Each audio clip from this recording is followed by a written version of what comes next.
We'll be all right. I'm just drooling a lot. It'll be fine. Super attractive. I'm waiting for somebody to be like, speaking of drooling. Oh my! Speaking of spicy Speaking of pizza and choking, drooling, Damn! Hey! Andrew? And How did Andrew penises. get into this? drooling. Who the fuck's Andrew? Andrew, I don't know. I slur my words sometimes. I'm not drunk, I promise. So do I. It's okay. I'm not making fun of you. I do the same damn thing. It's alright. Bleh, bleh. Hey, words are hard. Where's who? what? Words are hard. Words. Wow. Words are. Who? I thought Who you is said, she "Where's talking the to? card?" And I was like, "What? I don't know Oh, where Words the are card hard. is." This is going to be an interesting night when we go to this place that's important that we might need to fight someone we in. got full ADHD crew tonight. Welcome back, everybody. Yeah! We are still in the city of Tremonto. This is our first full day here in this city. A lot has happened, as you have Doing pulled into the great. port. Had brunch with the Goldwaters, went off to see Marcus. He was hanging out in a tavern with a bunch of actor-performer friends, and you kind of gave Being him up, a bitch. kind of jolted him out of that, and he has agreed to take you all on a tour of Tremonto, showing you some places around the city to kind of familiarize yourself. He took you to some of the places he felt was important. You met his uncle. Um, why can't I remember his name? He's my own goddamn NPC. Oliver, was it? Yeah, Oliver. Met Uncle Oliver at the Sure, let's Goldwater go with Trading that. Company.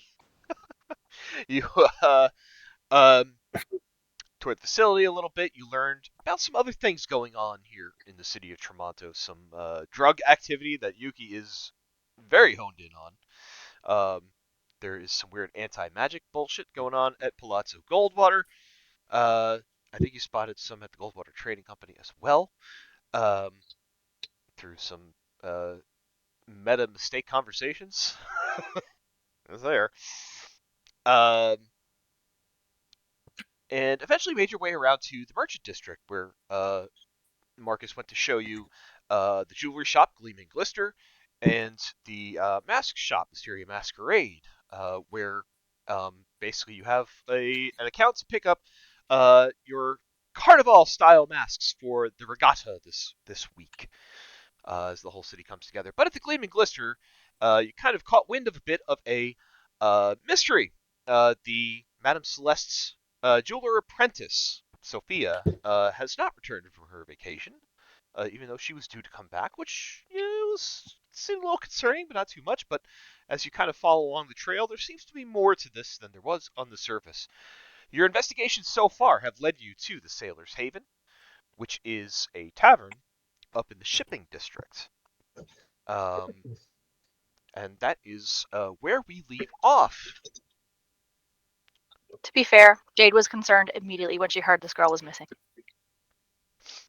So I will carry you all back to the Tremonto map and give you guys a moment as my microphone catches up so I don't become a robot when I try to talk.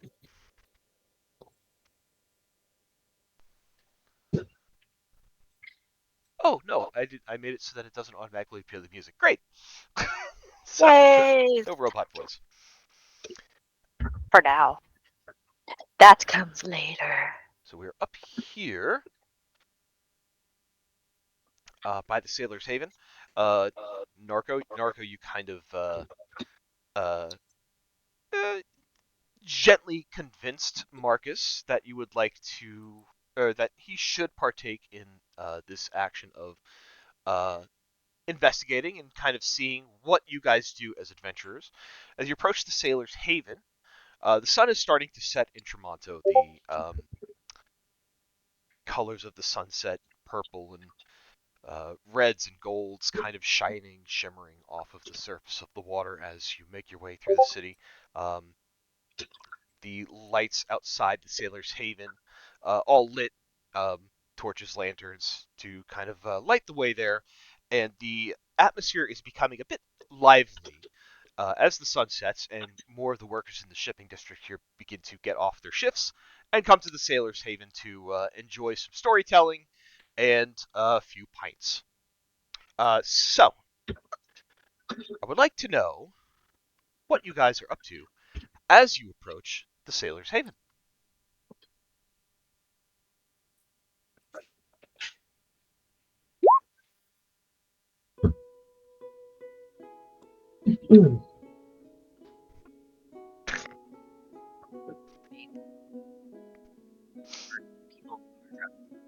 Allison, are you trying to talk? Are Hey we there. robots again? I had like choice. Actually, We sound like robots. Yuki is going to be keeping an eye out for people who look like they are on drugs. Everyone is robots. Everyone I can't hear Everyone's most of you. robot! No! everyone sounds fine to me except Allison, who's cutting in and out. God Well, you damn were it. cutting in and out for me just before that, so it's Yeah, going so- around. Everybody, just take a minute. Okay. Everybody's okay now. Everyone, Yeah, okay everyone, now? Good now. shut up, shut All up, good. shut the fuck up right now. Everyone. Oh, no. There seems to be a little headbutting, I think, with Google Meet and when the music starts playing in Roll20. Rude. Man. Shut you hear me the now? fuck up. Yes. We've been hearing you. You just keep cutting in and out. I couldn't hear you. You're fine now. For me. You're good now. Yuki is looking for people who look like they're on drugs. Okay, give me either a perception or a medicine check. Okay. Does you What do know people what look like? Thank Does you. Yuki know what people on drugs even look like? Yeah, none of us think I so. think mountain her whole life? Well, that's So- so making a perception or medicine check. But you were Disadvantage. it was described to you though that anyone who is on this particular drug, which they call twilighting, you should see them in some kind of like dazed state. That's when they're microdosing, right? Correct. This she's is just looking it's for just a anyone- fantasy version of LSD. Sounds like it. Could be. So she's looking for anyone who's like lethargic, who looks like, you know, they're not really with it. So yeah, somebody is napping and Yuki's like, "You're on drugs." What was it? Perception or what? Perception or medicine. Look for someone who's tired at the end of their long workday. You're on drugs. As you approach the Sailor's Haven, Yuki, you kind of you search around with your feline eyes, and you see that there are a number of like dock workers. They're kind of walking around in like these overalls, because clearly that signifies that you work on the docks. Man, I just stereotype left and right, don't I? This is fantasy world. You're allowed to. It's fine. Sure. In that sense. You do not notice, Yuki, anyone who appears to be in any kind of altered mental state. Okay.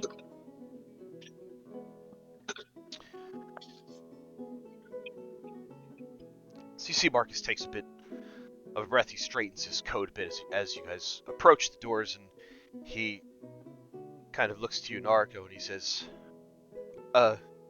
shall I lead the way then? No, If you know how to Naruto do kind of gives him a look, and she says, "How bold, by all means." He kind of smiles at that as he turns around. You know, Brutus kind of steps in front of him and goes, "No, sir, allow me." And you see Brutus opens the door and walks right in. He kind of stops as he crosses the threshold and he scans the area, kind of looking at the crowd, and you can kind of see over his shoulders and around him that there are some people that have filled in, but the atmosphere just seems like a normal, lively, like after work kind of bar. This place does have a tavern as well, so there are rooms to stay in, should you choose to stay here. Bruce takes a minute to kind of take in the scene, and he kind of turns and nods to Marcus, and Marcus says, "Right, well, let us enter then." And Marcus will lead you inside the Sailor's Haven. Naruko is going to be amused by Marcus being so very nervous about roughing it when it looks like we're basically entering the equivalent of like your local pub. Pretty much. We're at So the there is a Applebee's. this distinct time. lack of scum and villainy vibes coming off of this place right now. Yes. No, but they have a 2-for-1 special here, and that's just too low class. Most likely it is not. This place seems nice. Just peeks inside with everyone else. Narco will just enter alongside Marcus, still along the arm, as if she, he's her escort around town as the gentleman, etc. Yeah, So- the rest of the party totally believes that. As the two of you stroll in, the crowd chatter kind of starts to dull a little bit as you start to feel eyes turn towards you. Is the rest of the party following behind? Or is anyone... Ren is right behind them. Yeah. Jade's with them too, so she's probably coming in with Ren. Well, depending on how big Yeah. these doors are, she'll come in behind Ren. Y'all think you look at the rich people? Oh no, you're not. I love how the second Ren enters the room, everyone just has a brief moment of, "Oh my god, am I dead? Am I being taken away now?" You What- really has that effect on people. Everyone looks at Ren, looks at their drink, looks back at Ren, and just goes, "I've been drugged." Possibility. Yuki is immediately in their face.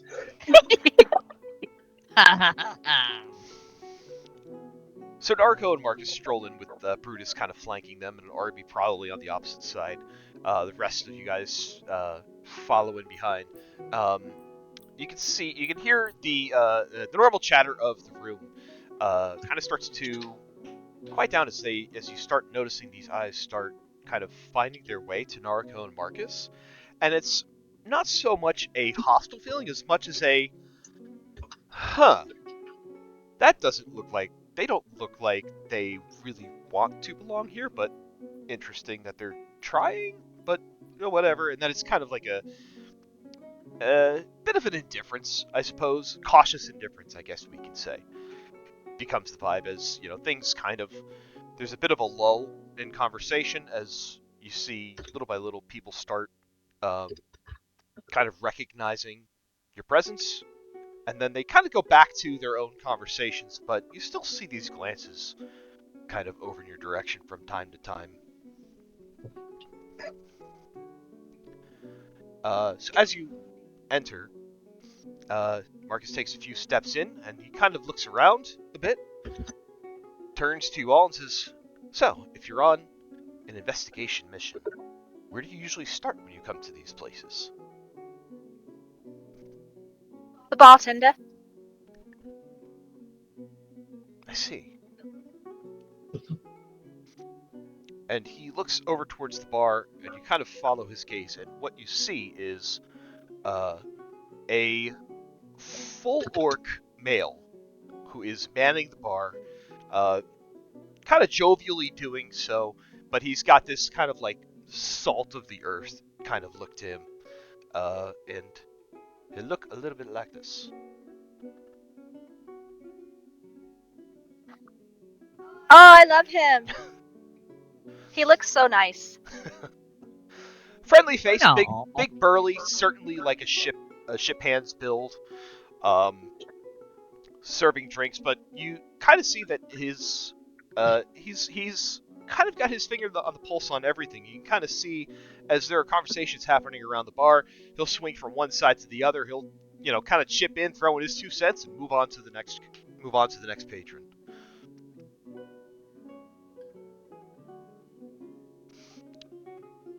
Marcus turns back to y'all and says, "So, that guy?" And he hooks like a thumb. Yes, probably. Well, I don't have much experience in interrogating bartenders for information that they know, so I'll let you take the lead on this. Okay. Maybe a word of caution. Try to steer clear of words like interrogating when you walk into a bar and look at the bartender. Oh, that's good advice. Maybe just have a friendly conversation. Ask some questions. Just the lay of the land. There's lots of different ways you can say it. I would stay away from things that are inherently not welcome like interrogations. Judging by this type of place, I feel like interrogation looks a little bit different than what you might be implying. I see. No. Oh, you are good. You have done this quite a bit, haven't you? Once or twice. Phrasing. Narco will look towards the group and say, "All right, well, shall I go up then, or did someone else want to be our point person for talking with the bartender?" I think lots of people are looking at you and Marcus. Maybe Professor should go talk to the bartender? Do not bring up ranch. You're not my dad. I don't have to do what you tell me. If you did, I would have fewer headaches.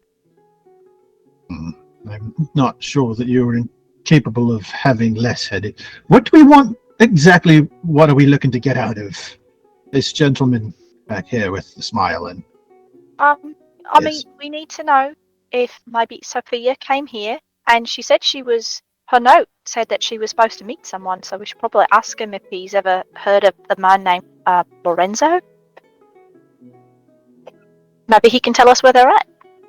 Because maybe, they're just fine. Probably not. But maybe they're fine. And, sleeping late through the day. right. For a second, I thought Jade was going to say sleeping together. In the same room. Been working so long. It's tired. Sure. Professor Want me will to come with you? walk up to the bar and just kind of look up at Rocco. He's like, "Hello." Good evening, sir. What can I get you? Well, let's see. I've got a bit of a hankering. I'm not from here, but just out of curiosity, do you carry Dickens cider? Of course. Everybody wants a Dickens cider. Ain't that the truth? A man after my own heart. I'll take one for all my friends here. And how many? I'm sorry. Oh, I'm sorry. I'm really confused about what you're saying. Dickens cider. yes, Dickens cider. It's lovely. Some Feels great. people even swear. People like to just wake up with a Dickens cider. Feels great. Have we with had that Dickens cider. before? Oh, I'm sure you've had a Dickens cider at some point. At least once every night. Or twice on a good one, you know. Ah! My good man, what is your name? I'm the professor. My name's Rocco. People around here, though, call me the Anchor. The anchor. Ah, man with the in his name. I like that. Well, the anchor. Dickens cider for all my friends. I actually, a couple of friends of mine were said to be coming by here at some point. You haven't seen them, have you? Go by the names of Sophia Lorenzo. Sophia Lorenzo? Sophia Lorenzo? Sophia and Lorenzo. Oh, Sophia and Lorenzo. Oh, Sophia, you're talking about the jeweler's apprentice. Yeah. She was here a few nights ago. I thought it odd that someone from that side of town would come up here, but apparently she was meeting someone. I suppose this is that Lorenzo you were talking about. He's dwarf. Well, or wait, hang on.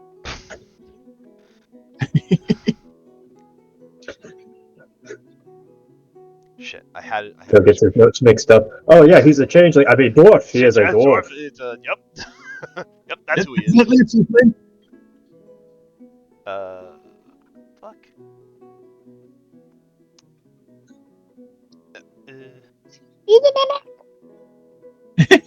There it is. Okay. Dwarf, gold pocket watch, black hair, handlebar mustache. Yeah, that's exactly who I'm looking for. You said they were here a couple nights ago. What, Snipey Whiplash?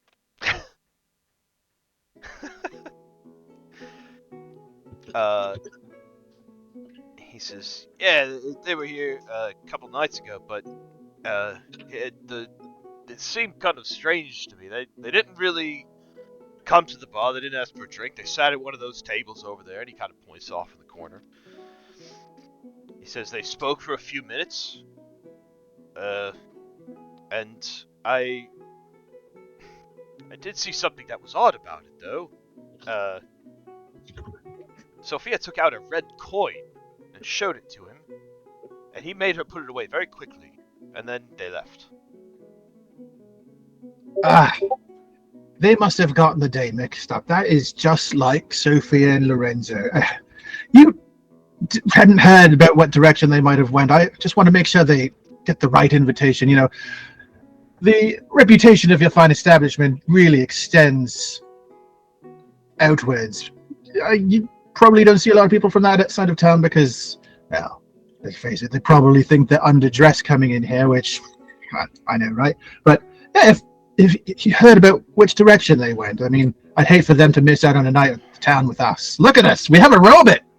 Oh, it's been a couple of nights ago, so I'm afraid you probably very well missed them, but if you ask my opinion where they went... How well do you know Lorenzo? How well do you know Sophia, for that fact? Oh, Sophia and our group have a little bit of a history. We're fairly new to the sociable scene, more like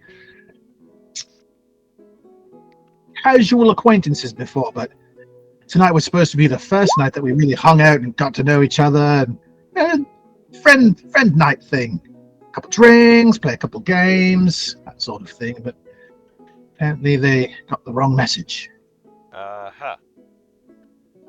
Well, you might want to be careful if you're fraternizing with Sophia. She's got a hold of one of those red coins. Why? What does the red coin mean? Yeah, you must be new in town. There's very few people who have actually seen them, but those red coins, they call them crimson coins, and they're a symbol of the Red Hoods, the Thieves Guild here in town. Oh. If she has one of them, it's likely that she led this Lorenzo person to their hideout. Interesting. Now I'm concerned for their safety. What are the chances you know where that is? Afraid I don't. Know anybody who does? Afraid I don't. Well. Thanks anyways, I appreciate it. I'll keep an eye out for her. It's a shame she couldn't join us tonight, but... anyways, the drinks and... Are you busy? Did you want... You have a drink with us? Well, you know, I've got this whole tavern of people who just can't... You know, it's quitting time over at the dock, so... it's about to get real busy in here, so I appreciate the invitation, but I'm afraid I will have to decline now. But in the meantime, here are your Dickens ciders. I do hope you do enjoy. They're crisp and cold and ready for you to put them down. You know, the night doesn't get started till you get a Dickens cider. And he kind of winks. I and don't get it. Carry as many as he possibly can away in his arms. He's like, I may have to come back for that one there. Yuki will grab it. Thank you, Yuki. She'll nod. He will come back to the group and hand out the ciders and kind of lower his voice and convey what he had just learned. Why would Sophia have a red coin and not Lorenzo? If he was the one who asked her to do things. It is possible that among the Red Hoods that the coins that they disperse are a form of payment, sort of a token of favor. You've done something for us, you have the token, you can present it should you need a favor in kind. Or an invitation. That too. You might need one to be presented in order to be granted admittance to wherever their lair is. How are we supposed to find Sophia if we don't have a coin? The professor will just casually do a flourish with his hands to hide the prestidigitation as he conjures this coin into his hand. Oh. What are these? Is that...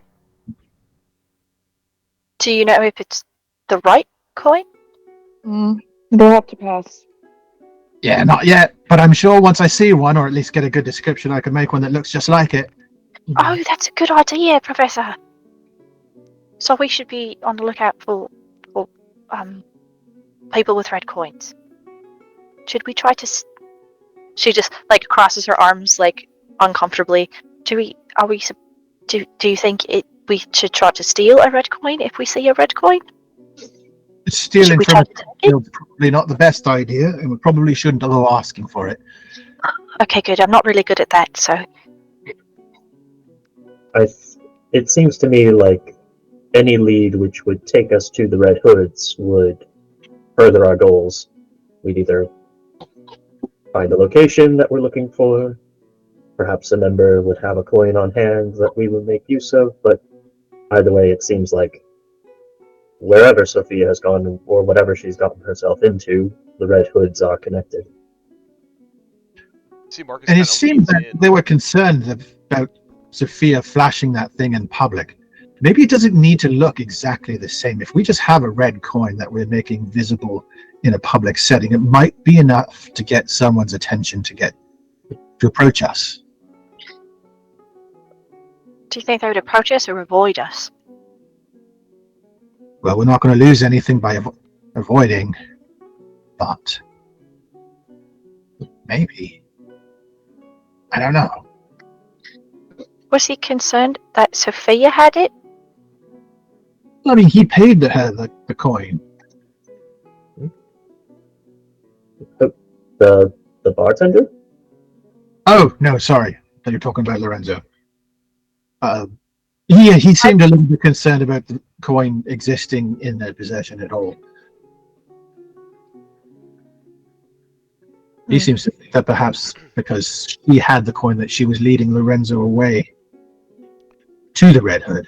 It feels to me that it might be the opposite. See, Marcus kind of leans in, and he keeps his voice low, and he goes, "Do you think that Sophia is a Red Hood? Is she a thief?" No. She doesn't need to be a thief because she has a job. And she received the coin as down payment for the job that she did. Are we sure? Just for quick clarification for note-taking purposes, did Lorenzo give her the coin or Sophia showed Lorenzo the coin? Because I had it that Sophia showed Lorenzo the coin. The note in our journal says that the coin was down payment from Lorenzo for the job. He said it was valuable. Yep. You were so smart, because I was just as confused like Jenna. Yeah, here it is. I told him all the details. I thought the bartender said that she showed it to him. So. He did. He said she showed it. His interpretation was that she possessed the coin, so she might have the Red Hood connections. But from Sophia's notes, we know that Lorenzo was the one who gave her the coin as a payment. So Great. Yeah. Just wanted to make sure. Yes. So either Lorenzo is leading Sophia to several dangerous places, or they're actually trying to do something good and it just happens to be with people who are dangerous. That last one seems unlikely. Didn't your uncle say that the Red Hoods just showed up not too long ago? So Marcus. Marcus says, "No, I don't think that was the case. The Red Hoods have been around in Tremonto for a while. It's only recently that they've been doing more than just trying to harass us and the Doros and the Belafontes." Oh, okay. So they've always been here. They've just are more active as of late. Yes.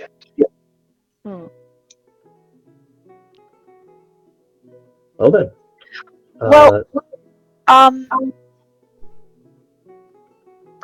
Marcus, can anyone buy things from her shop? From Madame Celeste's shop with Sophia? From Gleaming Glister? Yeah, of course. They wouldn't be much in business if they were only limiting themselves to just a few customers, of course. Doesn't make business But all the sense. noble families get all their jewelry from her? I know that we do, at least. Hmm.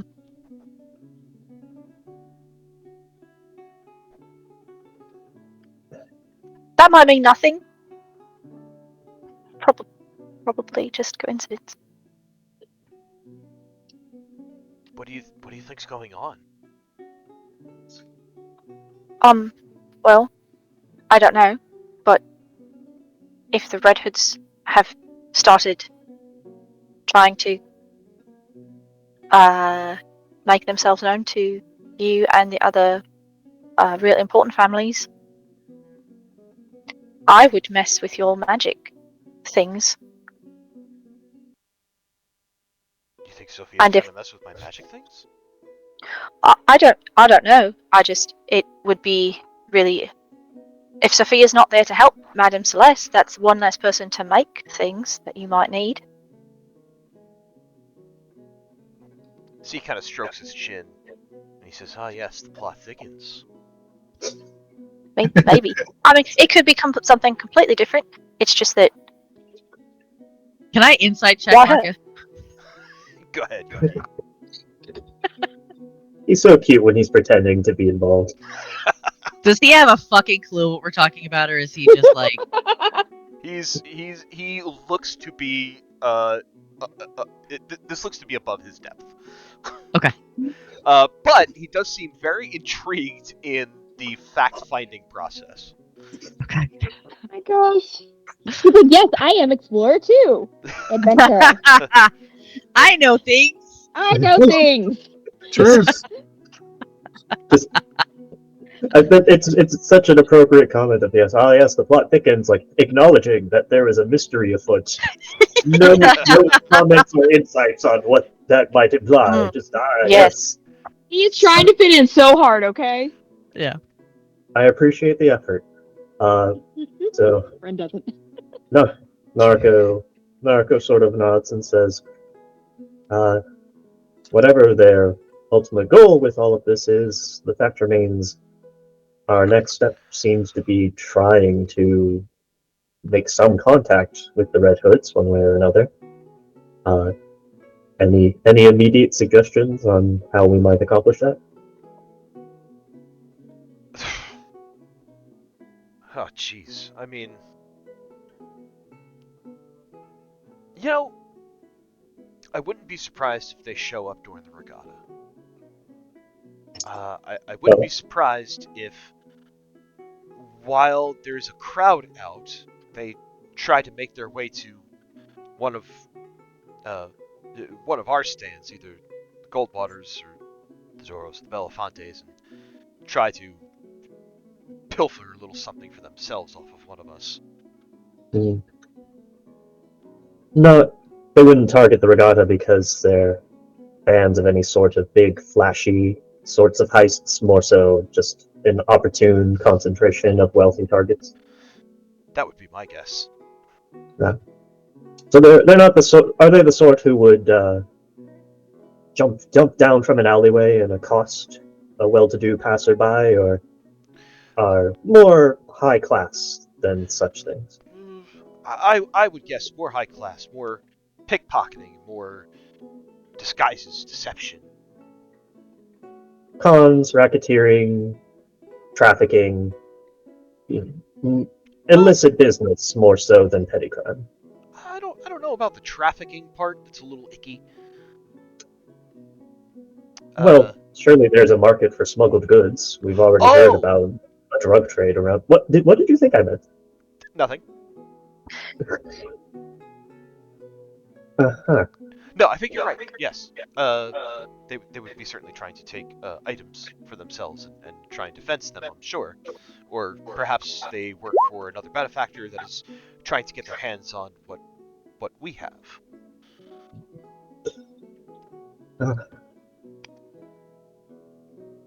Very, very inconsiderate for the ne'er-do-wells to not post the hours where they have their night markets. Would make this much easier. Very inconvenient, I agree.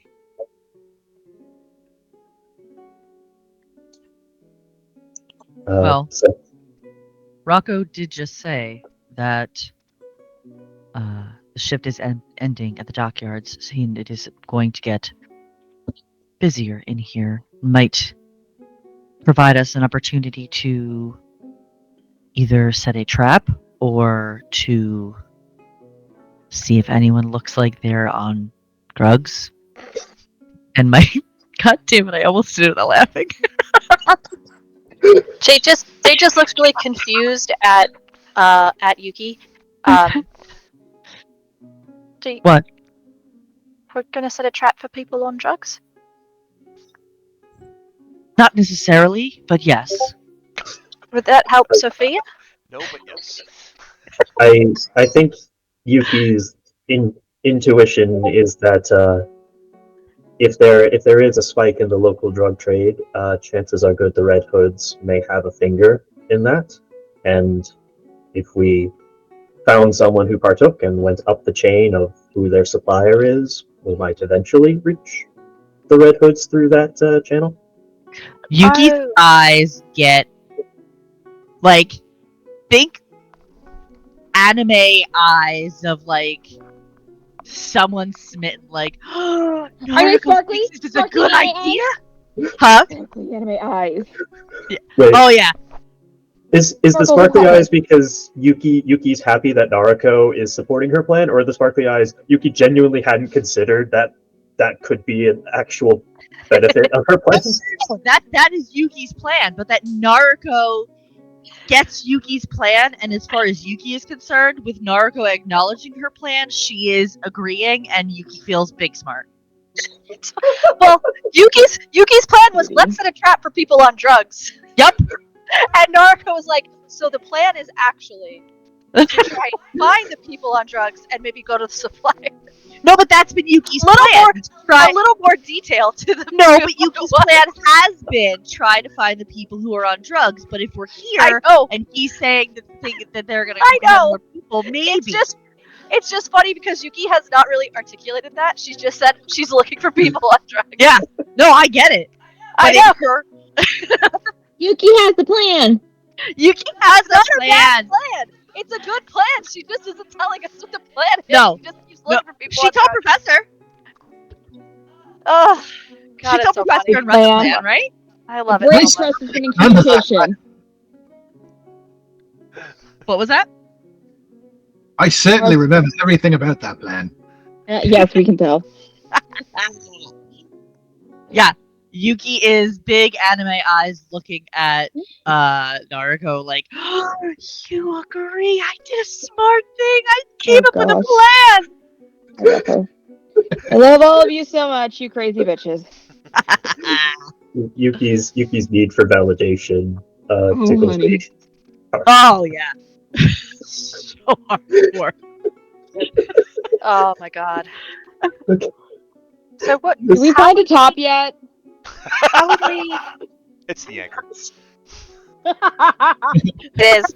He looks like he'd be the gentlest dom ever. Doesn't So- that make him? Hmm? Wouldn't that You make don't him a bot? Would No. the anchor make him apply?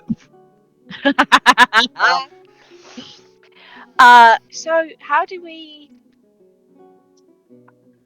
So are we actually setting a trap, like with a net, and trying to find people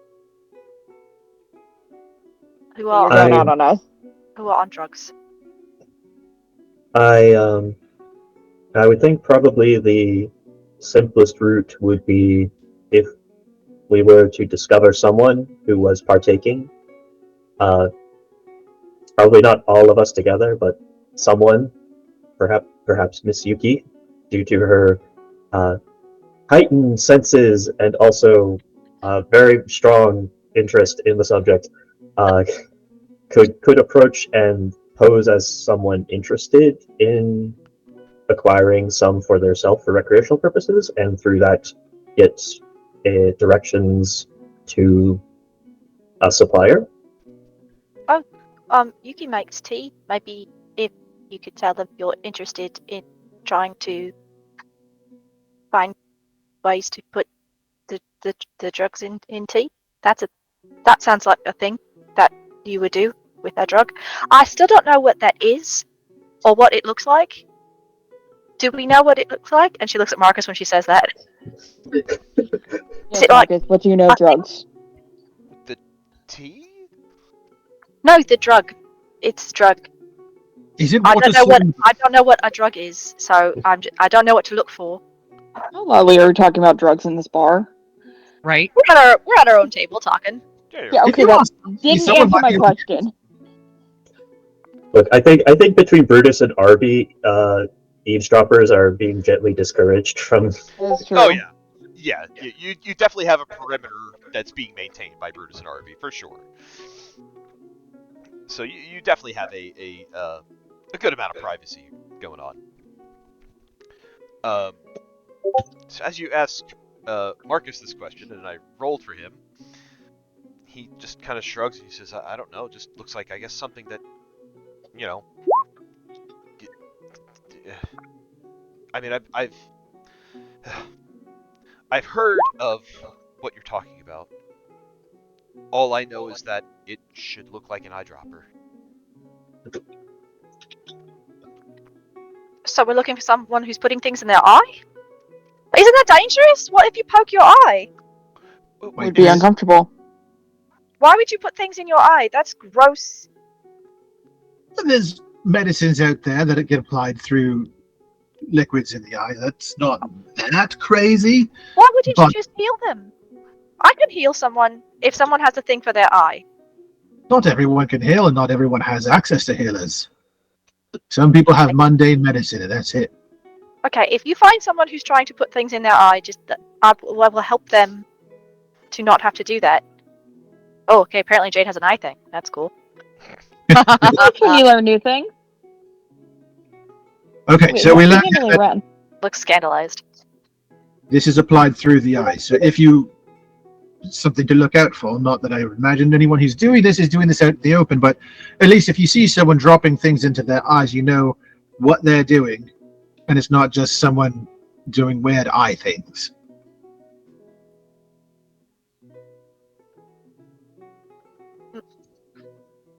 Okay, so we look for people trying to touch their eyes. I don't like that. Marcus kind of chimes in and says they're not really trying to touch their eyes. They have it's a little vial that has like a squeeze top at the top of it, Ugh. and it just drops like a single You drop of liquid into I their eye. think this Not is actually making it better. No, touching it with anything, just You did not make it better. I don't like that. Okay, This would be the worst time for Nariko to reveal to Jade that she uses contact lenses. Yeah. Nargo pulls out a bottle of solution, drops it in. What? No, I can heal you. It's fine. Stop it. Stop putting things in your eye.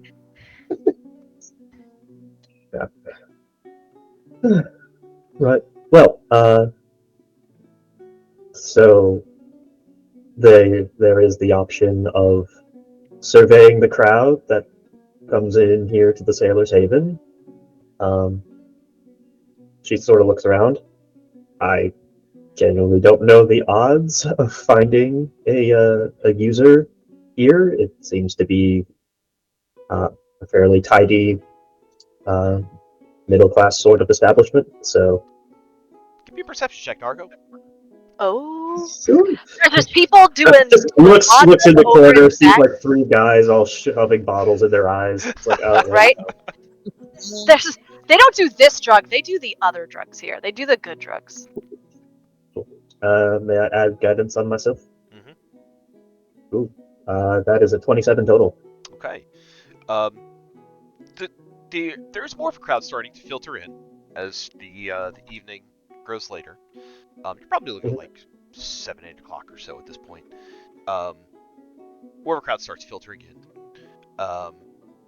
among the crowd, as you were kind of looking around, you don't see any obvious use of any kind of drugs or eyedroppers or anything like that. But you do notice one person walking in is the dock worker that Professor was talking to earlier that day. I knew it. Poor guy. I knew it. Professor Yes, yes, excuses yes. himself from the group and goes to, like, if you'll excuse me, I have something to do. Don't follow me. And he's just gonna find like an empty table with like one other seat and sit there with his cider and try to look casual. Oh, are we supposed to Narco do just that? turns to her companions and says, he does realize he's initiating this, and we're still here. Again, Marcus is the son of his father. I'm sure he will be fine. Should we leave? No, I want to watch this. Can Yuki it- try It would be more suspicious if we all got up and left right now. Let's be honest. Should just a couple of are we supposed to split up now? Is this a part of the plan to try and find No. someone? Am splitting up? No, What's this is a professor moment. It's just going to happen. Oh. Okay. That is What's- correct. what's Yuki trying to do? Can Yuki try to? Because I think Yuki recognizes that guy. Because that was like. Do you want beginning- drugs? Yeah, that was like prime drug talk. So I think Yuki clocks who that guy is and why he's there. And can Had to get a fucking she? drink. Can she take her cider and try to post up somewhere near Professor's Oh my god. table, but not That was terrible. obvious about it? Give me a stealth check. You know, she didn't have a chance with that. Right? How high is that DC? I got a +8 on that. That can't be that bad. I'm worried what you have to beat. What? Do you have advantage Ooh. on this? I guess I fucking do. Why do you have advantage on Why do you have stealth? advantage? I don't Because know. you said Got a so. little A next to it. Oh wait, Uh, is this the scale thing? Didn't we do this last time? I don't Was it know. some sort of scale I have in my pocket? You should just happy to be. Probably not. Okay, hold on. I am going to look at your sheet. Yep. I love this game I will so much. reduce- I don't know. I got a little A This next is to the stealth. best. I just clicked the button. I think you did a great job clicking the button. It is because of her cloak of the bat, which grants advantage on stealth checks. She's just a big dressed like a bat, standing in a I bar. saw you sitting upside down. I'm just a cat. Once again, Yuki has a cloak that allows her to polymorph herself into a bat whenever she wants. Has never been used for that purpose. As long as you're in No. dim light. As long as you're in dim light. She can fly. boss. That is true. You can fly, yes. I'm can just a cat. In fact, because of how like her monk speed improvement and is calculated, she can fly 65 feet faster than her walking speed. That's ridiculous. And I'm gonna find so much drugs, bitch. Just a cat. Wearing a cloak. Dressed like a bat. Standing in a bar. she's With the dick Yuki's Hanging just upside fucking down. Batman. She's like dropping down, accosting drug dealers. She's like, "Where are they?" I am the knight. I am And they're just like, Batman. it's just insulin we're importing from Canada because we don't have health insurance. And this government sucks. And then Yuki feels bad about it. Yuki's like, you don't put insulin in your eye, and smacks it out of their hand. We weren't. That was for my kids. Swear to me. I am the knight. On Gorak's name, I will learn the truth. Yeah. Who that is? So, order of operation. Narco spots this dwarf that Professor was speaking to earlier in the day, clocks him, says, "Hey, isn't that the guy?" Professor says, "Yep," and leaves. Goes to find a table. Professor, give me a high or a low. Always high. You do find a table that is currently vacant, with just 2 chairs. I imagine you would kind of like seat yourself in one of the chairs, like facing the entry door, so you can kind of see him as he enters. Yeah. Behind Professor's chair is like one of those like pillars, that is in a large room to kind of hold up the ceiling. Yuki, you post yourself up behind that. You perfectly line yourself up. You've got your dick inside her, and your ear is practically bent around the corner of this pillar. I know Ah. she can do that. You see this dwarf enters the Sailor's Haven. He greets a few of his fellow co-workers on the way. He starts making his way up to the bar. As he does, he makes eye contact with you, Professor, and you kind of see him like, ugh. Like, he kind of pull one of those, like, ugh. He looks at guy. Rocco, holds up a single finger. Rocco nods, and Bourne goes over and sits at your table, Professor. Ooh. I didn't tell you his name, but I just did. So this is the guy. He's a dwarf. Powell. Ow. Oh, Borin. So far from Borin. Name is Boren. Poor guy. Big old belt, big old braided beard, dwarvish. Does not look like he's a junkie at all. He takes a seat across from you, Professor. One of the tavern staff comes around, puts a dick inside her in front of him, and says, "I suppose you're here to talk to me, then." He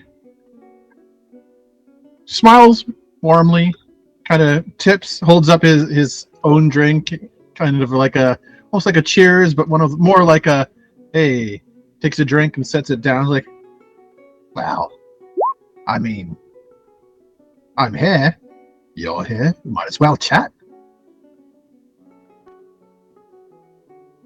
Sorry for the brusque method of our speaking earlier today, but my boss was standing right behind you. I'm sure you understand. He kind of looks over to the corner where your companions are, looks back to you and says, "And I see you're with his nephew. I don't know what you're trying to accomplish with this."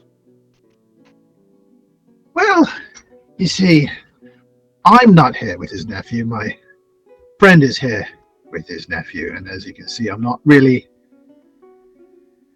the type to mix well with the demographic, hence why I'm sitting here not shooting the shit with them. Either way, kind of known as the unhinged party animal of the group. Is probably better that I do the things that I do over here anyways, if you catch my drift. He kind of sets his cider down and kind of puts his elbows on the table. He leans into you a bit and he says, "Not part of the noble crowd, huh?" Are you kidding? Look at them. The collars goes right up to their eyeballs. How do they even breathe? Professor, I would like you to give me either a perception, I'm sorry, not perception, persuasion or a deception roll, whichever skill you think is more applicable for the professor in this situation. Well, both of them are 0, so we'll just go with a persuasion. That is a 17. See, Boren gets a bit of a grin. He looks over at the table, and there's a bit of a crowd filtered in now, and I think you guys would both be pretty reasonably sure that from across where you're sitting, they wouldn't really be able to hear what you guys are talking about. He sticks out a hand towards you, a big, burly, calloused hand, and he says, "Name's Boren Saltbeard." He'll reach out to shake his hand. And like, they call me the professor. The professor? So, are you a professor? Oddly enough, yes, I am. Arcane history. That's above my head. Yeah, if I'm to be completely honest, it's above most people's head. Dreadfully boring, as you can expect. Why I'm looking for the things I look for, because it is the only way to purge my mind of the dullness that permeates my everyday. And what is it you are looking for in Tremonto, Professor? I assume you're here for some reason to follow up on whatever it was that happened earlier today. Well, you see, my line of work takes a lot of thought, a lot of thinking, a lot of designing curriculums and marking papers, and a lot of words and numbers just flying through my head at all times. Racing thoughts is a dreadful thing, and I just don't sleep. So I heard that there's a little something to be found here in Toronto that can help with such a thing. And what might that be? Well, that's what I'm here to find out, really. I guess it's not exactly on the up and up from what I understand, which is why I'm trying to avoid the... He kind of glances back at Marcus, and is the stuffy types. Close minds and all. As he asks directly in front of the boss of the place that he's trying to avoid. Boren leans back, he crosses his arms a bit, and he says, "You're talking about the Black Lotus." He shrugs and he just says, "Sounds like. Maybe." See, I don't know a whole lot about it. I just know that this might be the cure to all my ailments. It's certainly not a cure, I'll tell you that, but if it's something that you're looking to get, I could probably point you to where you might be able to find it, although I'll admit I would advise against it. Don't take it myself. Why? Why would you advise against it? Oh, it messes Clearly. with your brain, can totally fry you. Poor lady in the market lost her stall over it. Really? Like, fry how? Like, turn you into a vegetable? Babbling and can't speak comprehensively? Just what's going on with that? So this Black Lotus comes in an eyedropper. Put a drop or two in your eye, puts you in a bit of a lucid dreaming state, right? People claim Sure. they can see sounds and hear colors. See all sorts of weird shit, I guess. Huh. Makes you sleepy though, makes you lethargic, and it take a little bit too much and it could even put you in a bit of a comatose state. Not really my cup of tea, I like to have my wits about me. He puts on this kind of slump, like he kind of slumps back in his seat, like this sounds like the most amazing thing possible. Like, that sounds like peace to me. Yeah, it might be at first, but it's addicting. The more you take, the more you want. Until you're nothing but a husk that's basically caught in a waking nightmare. Although you don't think it's a nightmare because you're in a bit of euphoria, I guess you could call it, but you wind up doing nothing. You waste your life away. And that's how poor Rana lost her shop. Rana. Well, sounds to me like you have to be careful with it. I'm nothing if I'm not careful with things I don't understand. You said you might be able to point me in the right direction. Yeah, there is... I'm acquaintances with some of the staff at a nightclub for the rich and famous around here. A place called the Gilded Oasis. The Gilded Oasis. All right. And he gives you directions to it. Which is right here. The Gilded Oasis. Sounds easy enough. Who am I looking for? Well, any of the staff could point you to whoever's selling it for that night. You could just go up to the bar. It's a bit of an open secret around there. You know, it's not particularly legal, but nobody really thinks about it. It's problem with the Gilded Oasis, though, is that's a bit of an exclusive club. Not just anybody can get in. And he looks in Marcus's direction.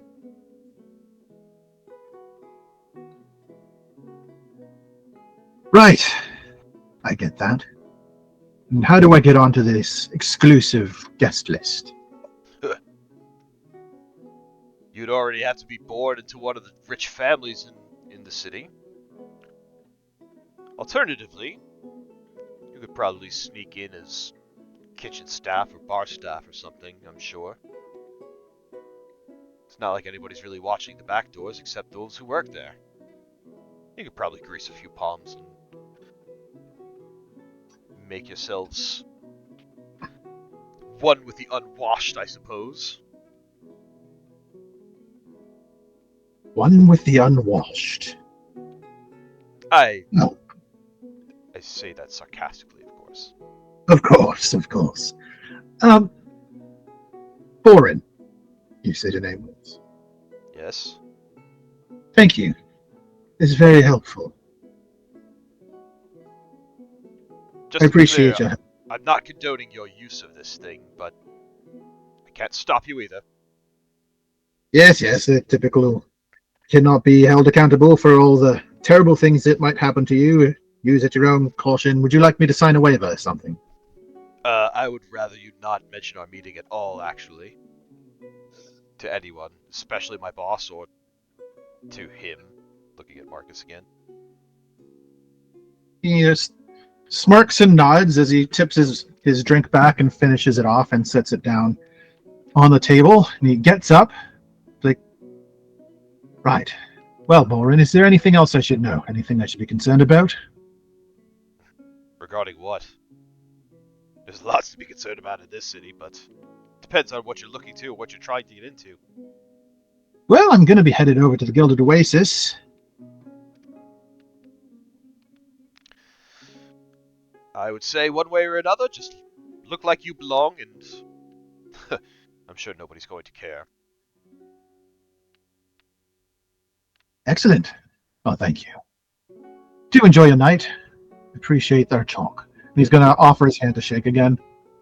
Boren will reach across and shake your hand. Shakes his hand, and then he'll turn and he will walk out of the establishment, and Boren will find that the professor palmed that red coin that he had conjured into his hand and then left. So, like, Boren would find the coin in his hand after. Those of you watching Boren as this exchange ends and Professor leaves him with the coin, how long does that still stay an item? Isn't it like an hour or something? I believe it's an hour. Hold on one second. I gotta pull it back up here. Non-magical trinket lasts until the end of your next turn. Oh no, yeah, end of your next turn. So you create it. It appears in his hand, and you see those watching. You kind of see he looks at his hand, and then he looks up at you, Professor, as you kind of exit. He looks back down at his hand as the coin has now disappeared. He blinks and he stands up, and you see he turns around and goes to talk to the anchor.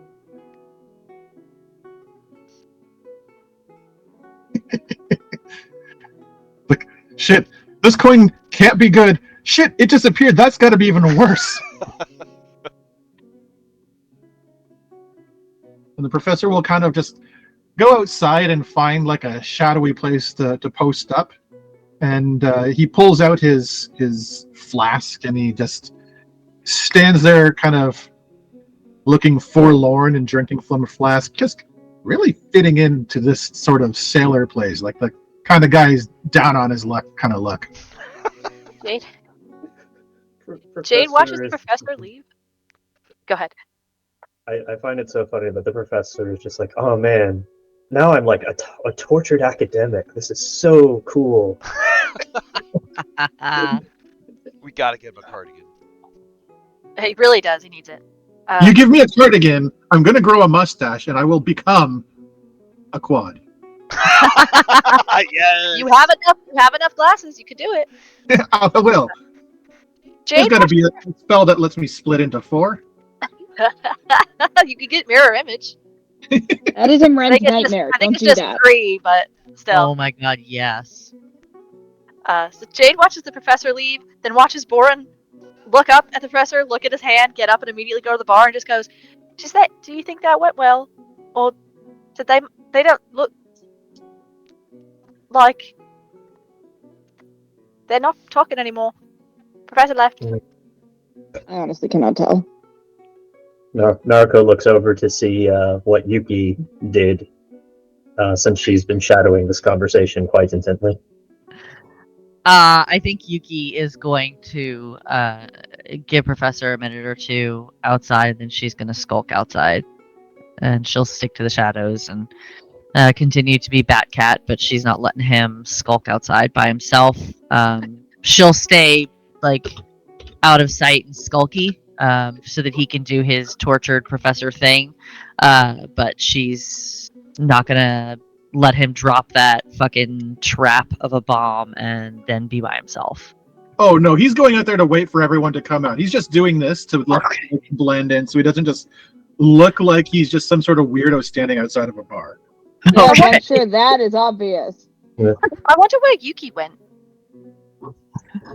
Well, neither one of them gave any signal to us that they were in need of imminent following, so I suggest we finish our meal and then leave as if everything is perfectly normal. We will try to blend in and not be suspicious. You get a sending from outside. What's taking you so long? Do I? Cooking. Yes. How long does it take the professor before he gets impatient with us? Like Like 2 minutes. it's 2 straight minutes. He's Yeah. he's got things to do. I've seen him in action. Naruko's response was, my pasta is almost ready. I want to at least give it a taste test, and then we will join you. Oh, all right. Enjoy your food. I'm going to fly around and see what the city looks like. I don't know why, but I just imagine the professor with like an umbrella, Mary Poppins style, just floating around the city from Definitely like see that. chimney top to chimney top. Gingery. This menu says tater tots, and I don't know what that is, but it sounds fun, so I'm going to get one of those. Yeah, junior potatoes. Just everyone else sample some bar food.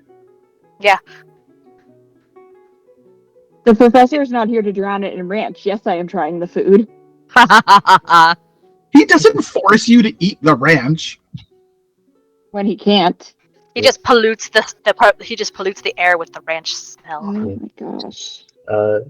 Naruko will do one more thing before she leaves, but I'll wait until Joe comes back. I am here. He's back. Or- back. Okay.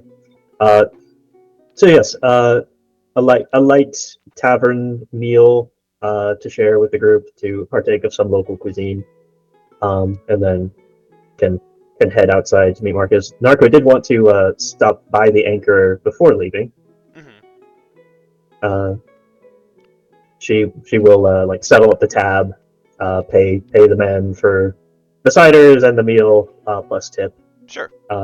And she will say, "Thank you very much, Mr. the Anchor. I was very keen to try out some of the local cuisine since my arrival here in Tremonto, and your kitchen delighted." Oh, well, that's very kind of you to say, Mr. Naruko. And he looks over to Marcus, who would be alongside you, and says, Mr. Goldwater, it's a pleasure to see you here as well. I hope you enjoyed your visit. And Marcus gives a bit of a half smile. Oh, yes, it was lovely. Yes, thank you for having us. I also wanted to ask you a question related to business, if you didn't mind, sir. Sure. So, Tremonto, being the floating city that it is, has almost nothing in the way of arable land about.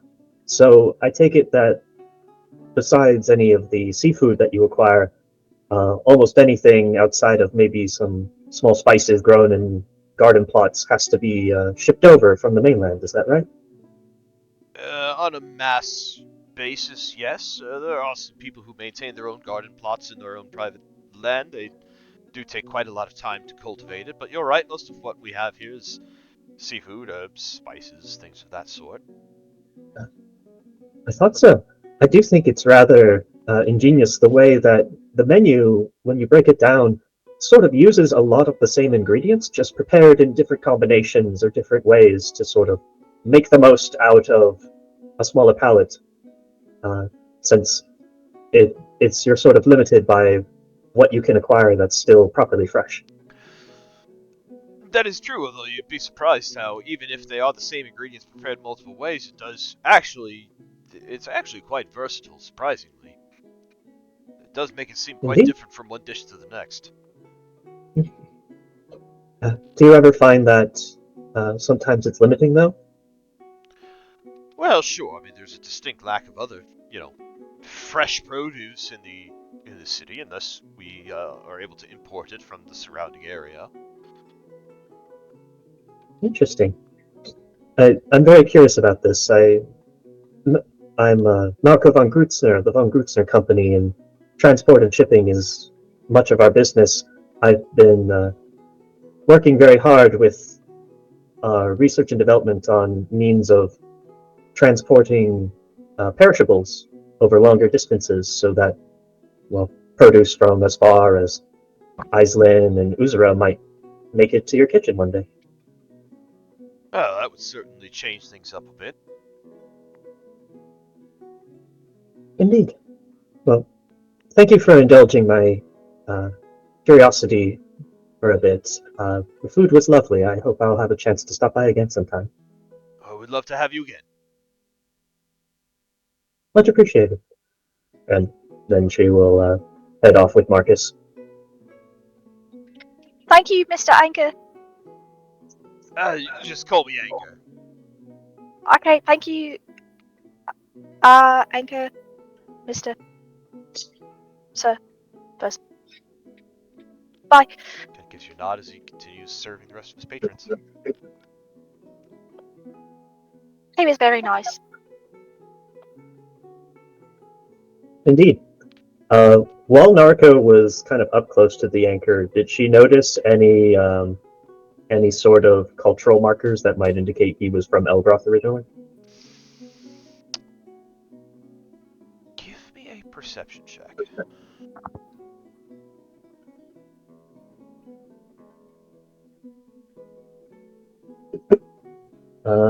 24. I would say yes. You notice it probably like a tattoo or something, some kind of other mark on his skin that you saw pretty commonly in Elgroth. Mm-hmm.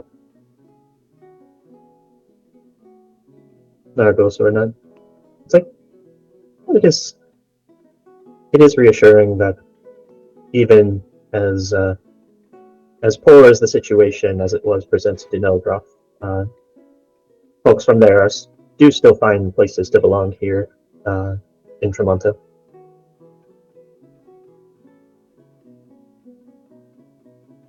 All right, where is our professor? Find out what he learned in his little discussion. So, Marcus will escort Narco out, again, flanked by Brutus and Arby. Broody. That's Broody. That's Broody. Perfect name. Team Broody. Broody and Arbus. Broody. Lead outside. So Yuki, you kind of follow Professor right out, yeah? Yeah. Marcus and Narco file out. Are the rest of you also kind of following behind them? Absolutely. All right. Make your way outside of the Sailor's Haven. Are you going to kind of hang outside and ask Professor what he learned, or are you guys going to kind of walk and talk? Is Professor flying around the city right now? He probably Can you get him back? when you'd probably like kind of drop down out of the sky, just sort of like land easily in front of you. Like, how was your dinner?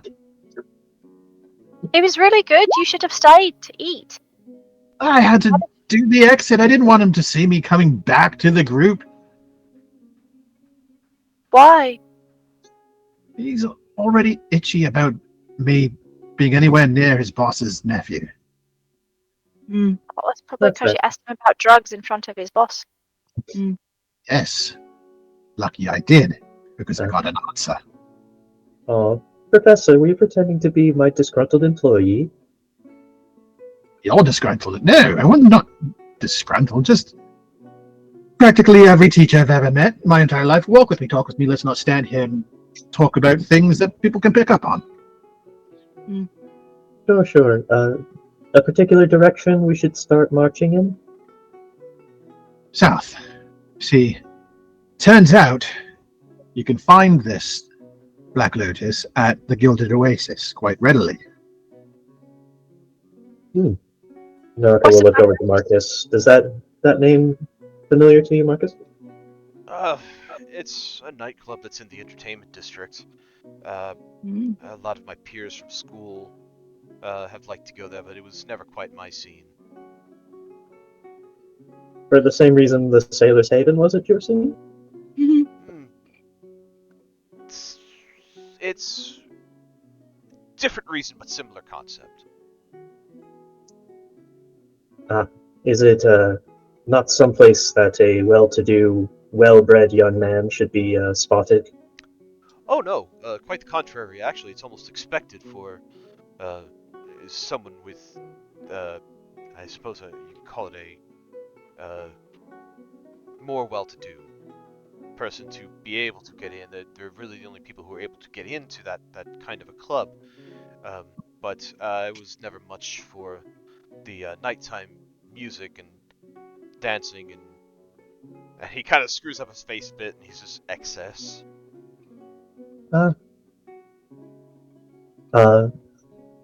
Dare I ask what other nighttime activities you busied yourself with instead? I prefer to sharpen my own skills and knowledge, performing, fencing, studying, reading, that sort of thing. Languages. Oh, languages. Very fascinating thing, linguistics. My, so diligent. I had a lot to keep my mind busy. Things I enjoyed more than just drinking until you passed out. I can sympathize with the distaste. Well then, that appears to be our most pertinent lead. Are you still interested in following the trail, Sir Marcus?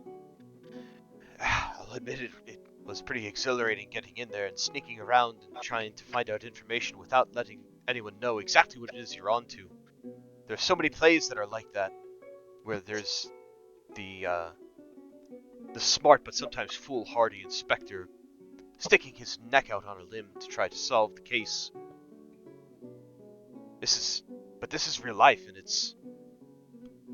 Oh, I am beside myself with excitement. Sticking your neck out? Well, for the Gilded Oasis, it should be decidedly less sticking out of necks than anything else. In fact, you, Mr. Marcus, and Noriko could probably walk in through the front doors, while the rest of us will probably have to sneak in through the back. Well, Well- I could put you down as guests. If you're accompanying me, then I would imagine they would let you in, and you wouldn't have to sneak around. Oh, that's even better. Although, I will say this. I wouldn't want to do anything to besmirch your name. And if we show up with you, we're going to be linked with you. And if I go to the bar and ask for Black Lotus, you're kind of a big name here. That's inevitably going to get linked to you in some capacity. Well, if you would beg my pardon, I will not be with you when you are asking for the Black Lotus. I do not want my name connected to that. No, but someone's going to see us coming together.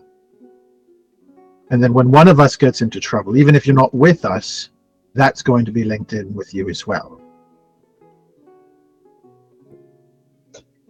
Even if you don't know about it, perception can be as convincing as the truth. I have a question. For the class or for one person? Hey, yes. So we're looking for a flower now. No, it's No, that's the other game. Well, this whole time everyone's just been saying drugs, and now Professor's saying the Black Lotus, and she's like, I know what a lotus is. the drug is called Black Lotus. It's a Oh. fluid form of an eye drop where you apply it by dropping the liquid into your eye. That's so gross. Also, if you manage to find some or someone offers it to you, do not do it. It's incredibly bad if you do, because it's Okay. very habit forming. And what was that name? Rana lost her stall in the marketplace because she became addicted to it. Oh, that's so sad. So if anybody offers it to you or tries to get close to your eyes, just say no. Say no to drugs. Say no to Black Lotus. But I And thought we were trying to find it. Find it, yes. Use it, no. So, wait. So, if the Okay, you go and have fun dancing. I'll find the Black Lotus. okay, yes, that sounds better. That's Say no if someone asks me if I want it. Should I tell you if someone asks me if I want it? maybe don't like run up to me and tell me like immediately, but if so, Oh. it would probably be good for me to know who to look out for. Okay. Um, So, are we sneaking in then, or are we going with Marcus? So, I think the story is simple. Marcus is bringing his fiancée and her entourage to this very delightful spot, perhaps because she was interested, to explain why he has not been there before. Professor can either accompany us and then split off, and if anyone asks, say he's in my entourage but doesn't much care for the noble lifestyle and this is a personal thing, to distance himself, or he can make his own way in if he's worried about any sort of connections to our group. Does one of those sound more feasible for you, Professor? Yeah, I mean, honestly, I don't care about the connections. I was just trying to preserve Mr. Goldwater's reputation. Maybe if we're worried about the reputation part, maybe we should split up a little bit. That way, I can keep people messaged in case we need it, and then we can distract people if you're sneaking about. Where is Yuki? Yuki's Did right we go, there. did we go ahead of you? Yuki is Pops, everywhere. just pops out of a shadow. I'm right here. Gosh, Yuki. Commissioner, I found the location of the drugs. It's a Joker, Commissioner. They poisoned the water supply, just like Killer Croc poisoned the water supply. Really got to get new locks on that place. If we are concerned about being obvious, I would be willing to try to sneak in the back door. So you and Professor could sneak in, and the rest of us go with Noriko and Marcus? Yeah, just sneak in the back door, get a dick inside her. Well, I thought I you heard already, that chuckle, Mars. I thought you already had a dick insider. The best thing in the world is getting more than one dick inside her. You're saying that again with that strange tone, and I don't understand why you're saying it that way. I don't know what you're talking about. He's saying 3 words, not 2. Okay, let's leave Marcus. I don't know what it is. I would be happy to accept the easy way in if you're comfortable with it. But just know that in doing that, my actions may inevitably be linked to you in some capacity. And I'm not going to go in there and start flipping tables and start yelling at people, but people will see me with you coming in, and people will see me at the bar asking for this thing.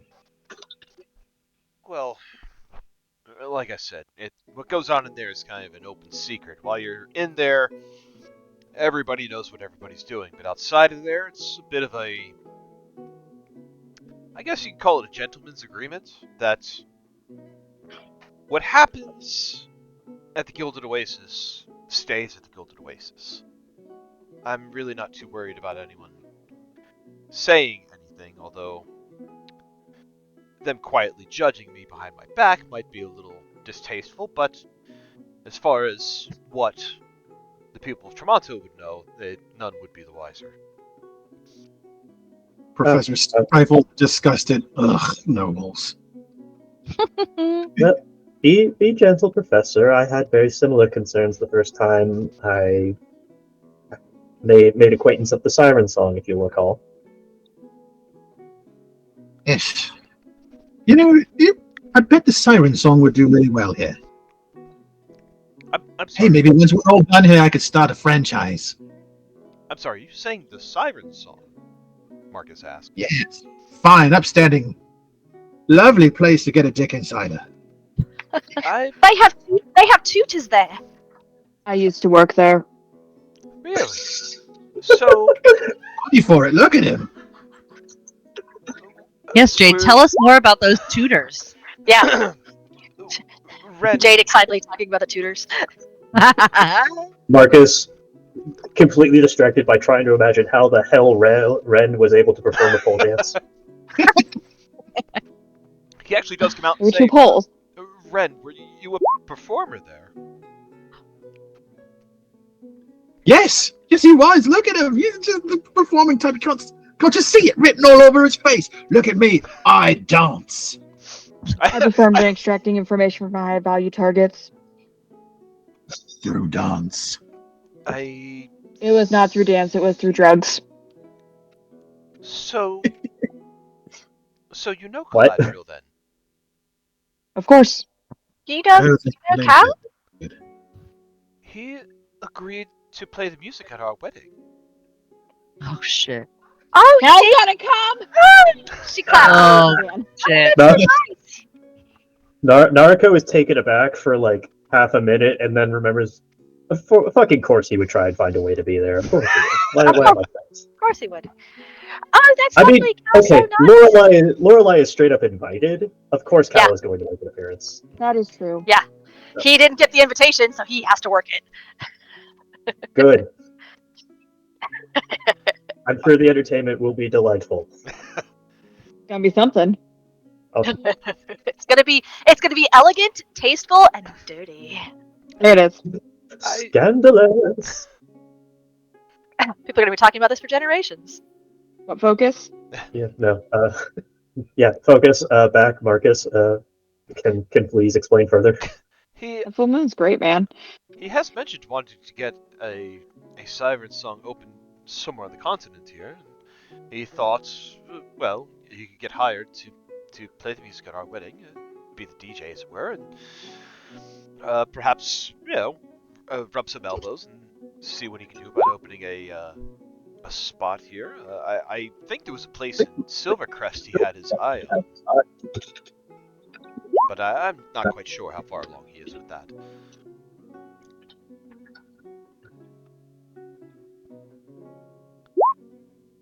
Nariko just sort of nods and says, That makes too much sense. Well, all things being equal, actually, it's probably better to have him on hand. Why do you say Although He is quite capable. he's a acquaintance of my godmother. that? Your godmother? Yeah.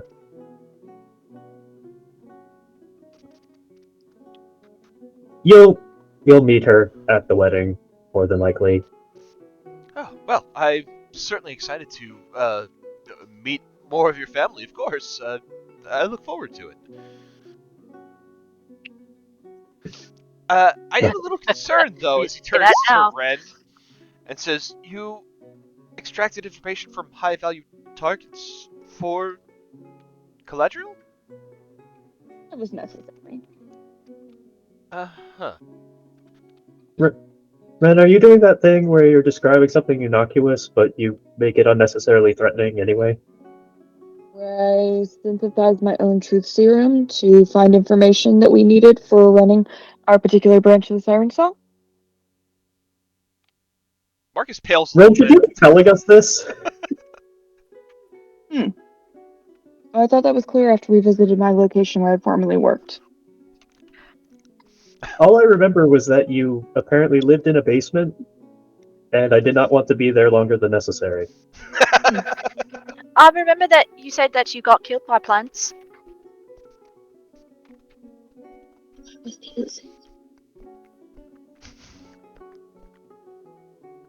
see Marcus It pales a was little very, bit. Oh, go ahead. it Sorry. was very disorienting finding my own skull. Okay, no, that one I was there for. That you are making that more ominous than it needs to be. Only by a little, but still. Yuki will pat Ren as Ren says that. Marcus completely blanches at this point. Marcus, are you okay? You look like you're going to be sick. You look like you've seen a ghost. I have been asking, forgive my brashness, Ren, but I have been asking myself that since the moment I met you.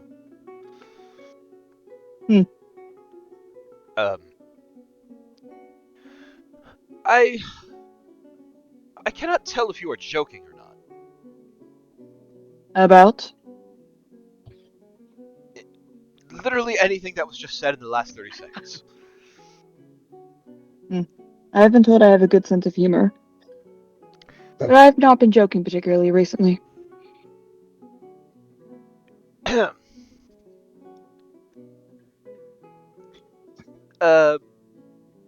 Right. That's a lot of information to take in. Narco, did you know about all of this? No, Narco looks at Marcus and genuinely says, frankly, at the point where it became apparent that Ren is divinely blessed by Thanatos, a god of death, I mostly decided it was in my best interest to not question too closely what their previous line of work entailed. I think I shall perhaps join in that trend. If it helps, I'm far more interested in devising different poisons. Fungi especially are quite fascinating. They live in a perpetual state of both life and death. I promise he's an absolute sweetheart once you get to know him. He would never poison you. Of course not. If So long as you are kind to our creeple. Marcus suddenly realizing his fiance has someone who knows how to brew truth serum, and suddenly is very concerned for his well-being. Jade just gently touches Marcus's arm and just like a very light pat pat. It's okay, Marcus. I can heal you if you ever get poisoned. well, as I said before, Narco, if you trust him, then so do I.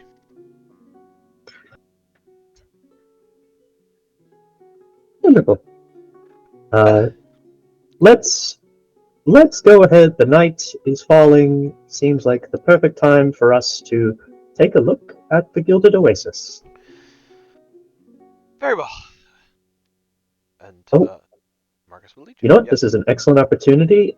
We should probably try and do a bit of a trial dance with each other, see how good your footwork is. Oh, yes, absolutely. Right here? I was thinking on the dance floor of the... Oh! yes, of course. Yes, it would be an honor, Naruto.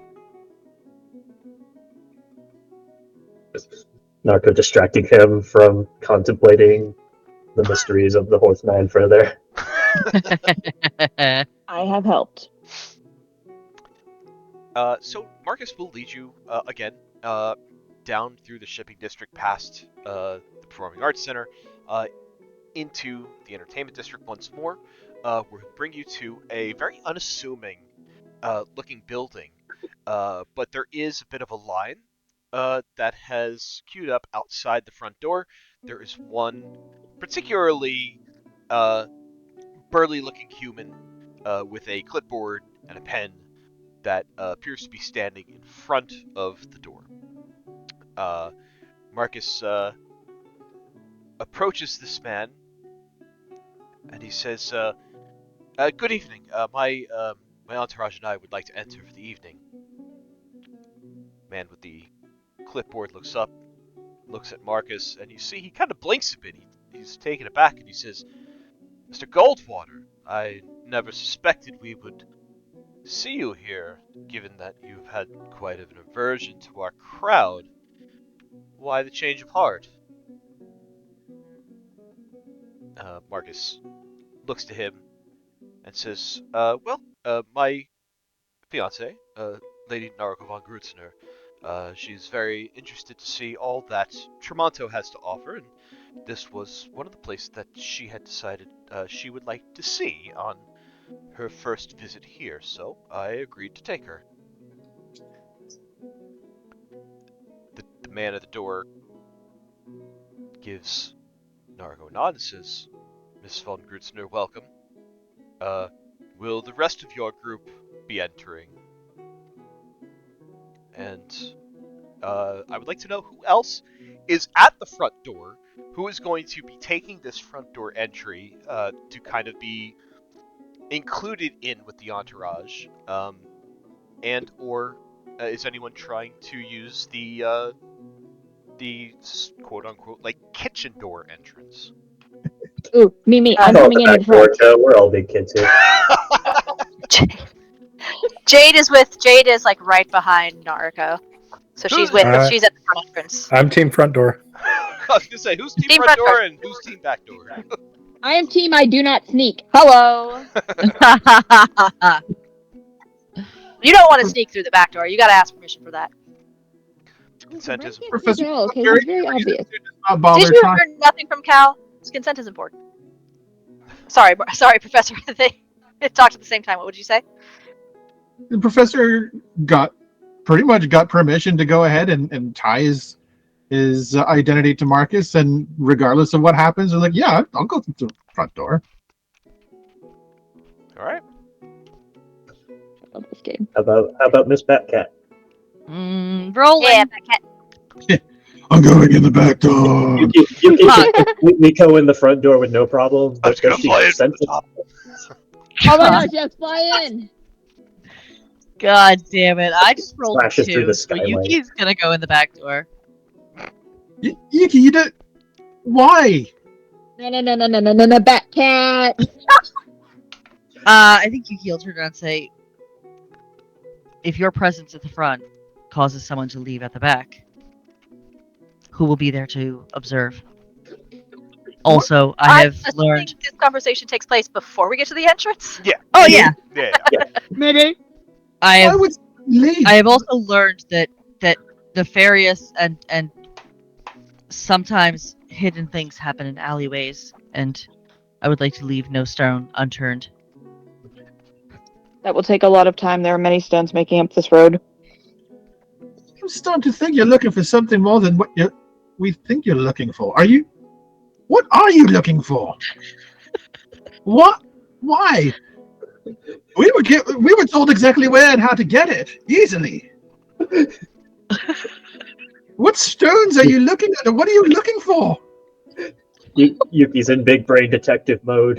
Let her go. She's fine. She's got a plan. This is great. And she rolled a nat 2, so Don't interrupt this shit. Let her go. For clues, I don't know what the clues are about, but I'm gonna find them under a rock somewhere. yep. I think I mean, it's also not she's not proposing a bad idea to be like, hey, in case you spook some people. Yeah. If somebody's like hovering around, like not necessarily out in the alley, but like going clandestine through it, it's not the worst plan. I mean, here's the thing: like we've Not part of been, it. we've been Someone's asking gonna- around about this stuff, so it is very possible that word has gotten around that we are asking things. Yeah. We look totally not- shady. we're not super far away from anywhere that we've been poking around, so in all likelihood, it's possible. I think, again, Big Brain Yuki is Big Brain Yuki wants to make sure that again, Marcus doesn't normally come here, so his presence somewhere he not normally is with new people may spook Right some after, bitches.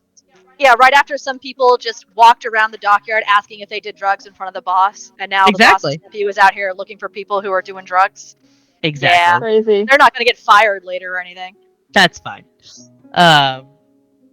Builds character. But I think Yeah, so does poverty. Come on, let's stop it.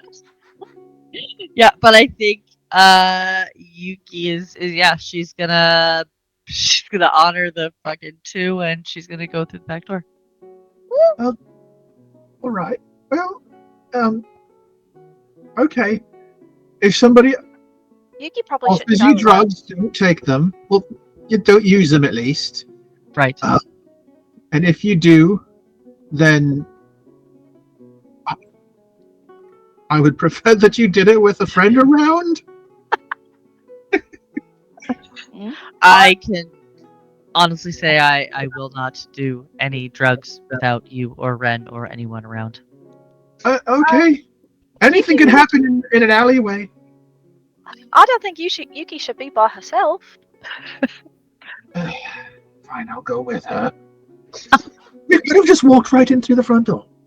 You just walked in, walked right up to the bar and say, hey, give me some drugs. And be like, okay, sir, how much would you like? And you want to go into the back door. We have to sneak and probably dress up in a disguise to make us look like cooks or something. Yuki will just blink at you. You are not saying you love that idea. It sounds like your particular brand of foolishness.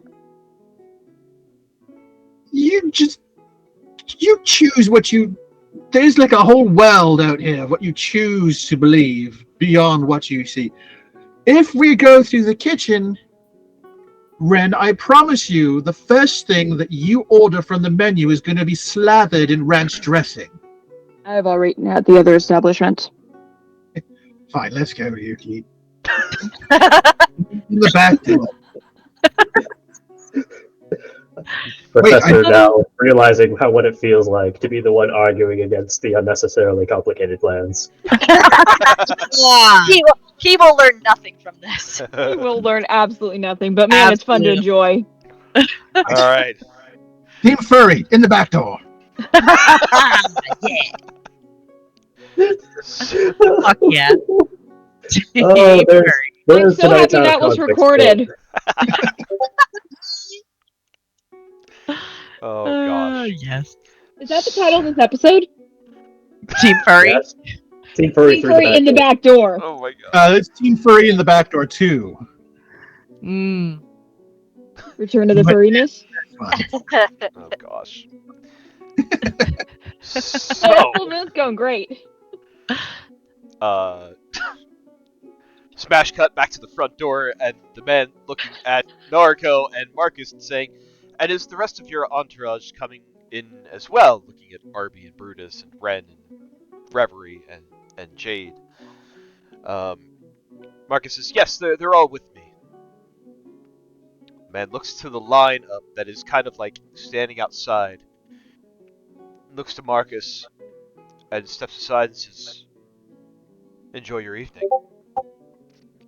Of which a collective groan comes from those just kind of waiting in line, knowing that they can do nothing about this. But he lets Team Front Door right at the door. Oh, thank you. I feel bad. Did we? Naruko is distinctly aware that that exact reaction is why many nobles come to this place specifically. Just to be like, yes, I am important. I am special. Jade looks so uncomfortable that other people are upset. So Naruko going in with Marcus and kind of bringing Jade with her on the other arm will sort of like pat Marcus and say, "There you go, you're getting the hang of it." Because he did it. He went up and he talked with ulterior motives and got into a place. Marcus kind of blinks and he says, "I did do it."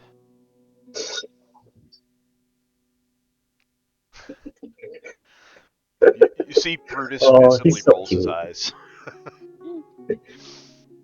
And you guys are led inside this door, where inside the door is just a kind of narrow staircase that leads you up 2 flights of stairs. And upon reaching the top floor of this place, it opens up into a large lounge and dance floor. The lights in this area are very dim, very low lit. Think your typical nightclub. There's a dance floor, a bunch of people are out there dancing. There, the lounge area, lots of like semicircular couches arranged around tables, like conversation pit style. There's a bar up to the front. Above the bar is a raised platform, and Narco, you immediately clock on this platform. There's a guy up there. He's wearing just a wild costume. All sorts of neon lights hanging off of this dude, like glow stick, like glow necklaces kind of thing.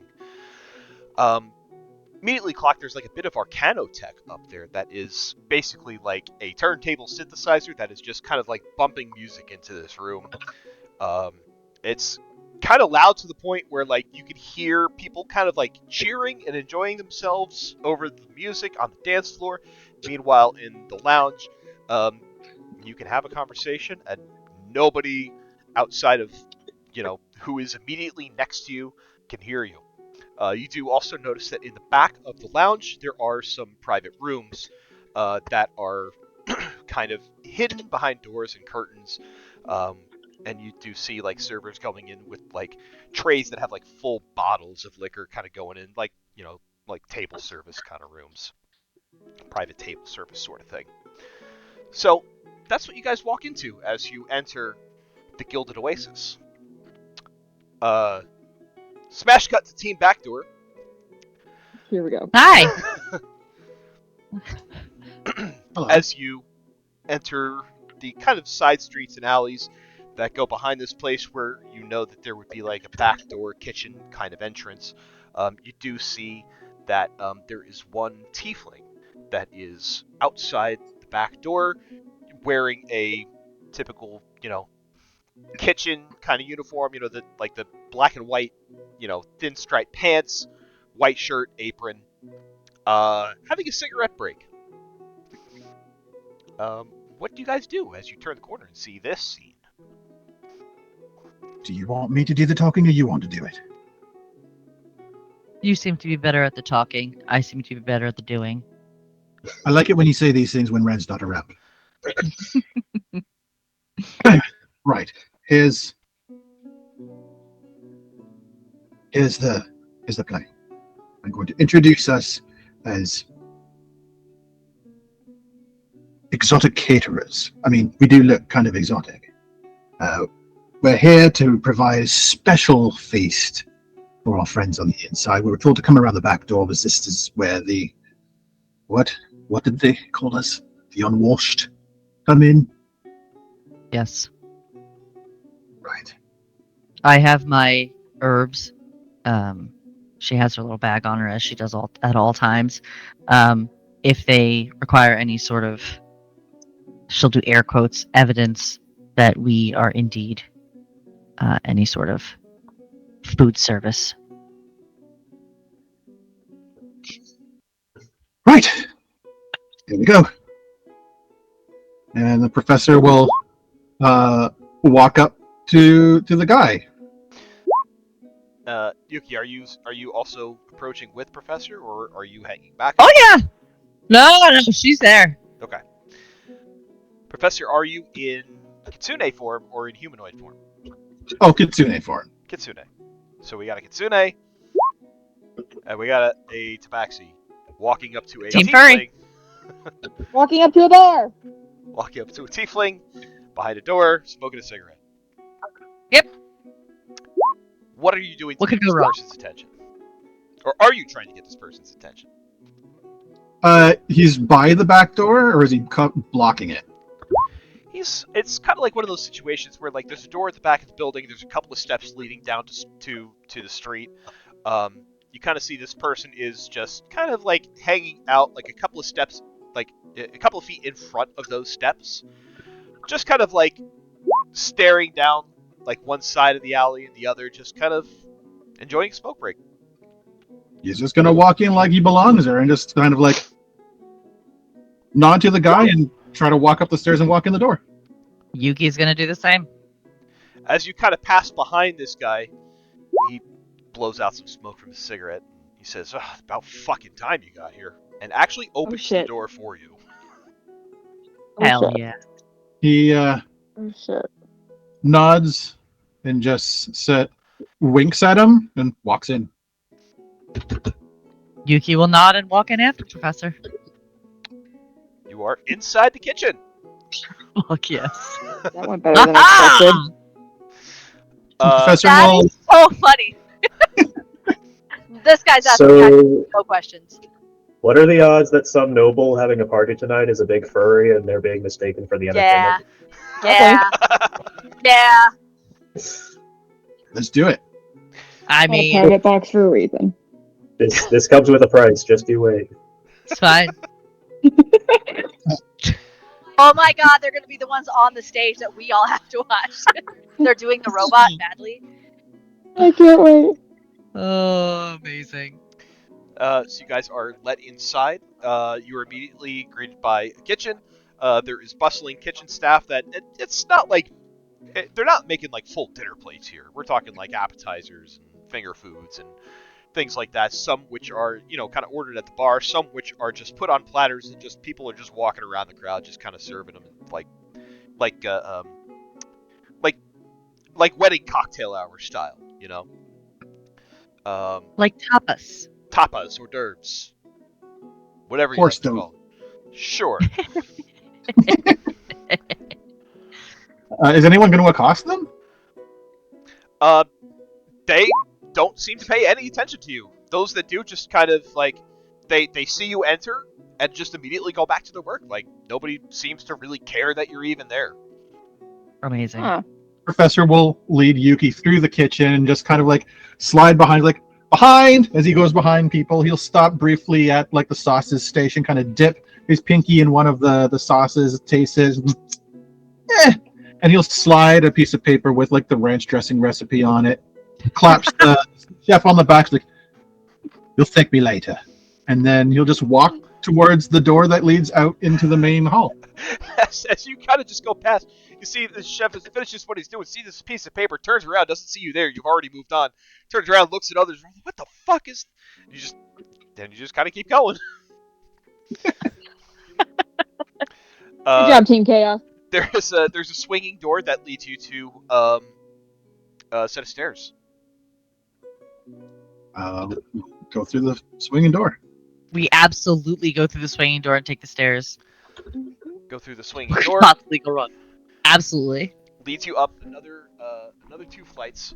You come to a landing where there's a bunch of like bar staff that are there that are filling their trays with shot glasses and they're filling their trays with glasses and that have cocktails in them, mugs of beer, that sort of thing. And you can kind of see as you reach the top, there's another set of swinging doors that have like those circular windows in them. Through them, you can see the lounge, the dance floor, the bar, the DJ setup as I described earlier. Professor's gonna kind of like silently just look at Yuki, kind of gesture like go ahead, and like kind of nudge her forward to go out to the dance floor as he kind of slides up to like just behind the bar as he comes through and just starts sort of like working through the glasses like the other workers, and he just says, that one over there. He just points towards a random person out on the dance floor looking for Black Lotus. Too important to make it over here on his own. Actually, give me a deception check. Okay. That is a 16. You see, this guy kind of turns to you and says, "Just send him to Silas," and then looks at you and blinks and says, "Wait, why aren't you with Silas?" I don't know where the fuck Silas is. You know him. He's all over the goddamn place. No, he's not. He's always in the same fucking VIP room. Get the fuck in there. He's gonna be real mad if you're not in there, like, right now. Amazing. You think sending up the Black Lotus? What'd you say, Professor? I'm sorry, I missed that. He leans in and just gives like a stern voice, like, "Who do you think sent me for the Black Lotus?" The guy I just said I don't know or where he's at. Server leads into you, Professor. He says, "Why would the guy who has the Black Lotus send you to get Black Lotus?" Because he's using it himself and he wants the extra. Does it look like we fucking have it out here? Dude, who You just are you? roll- Do you even belong here? Who are you? Like, you don't even know who. This fucking place. I tell you, every fucking day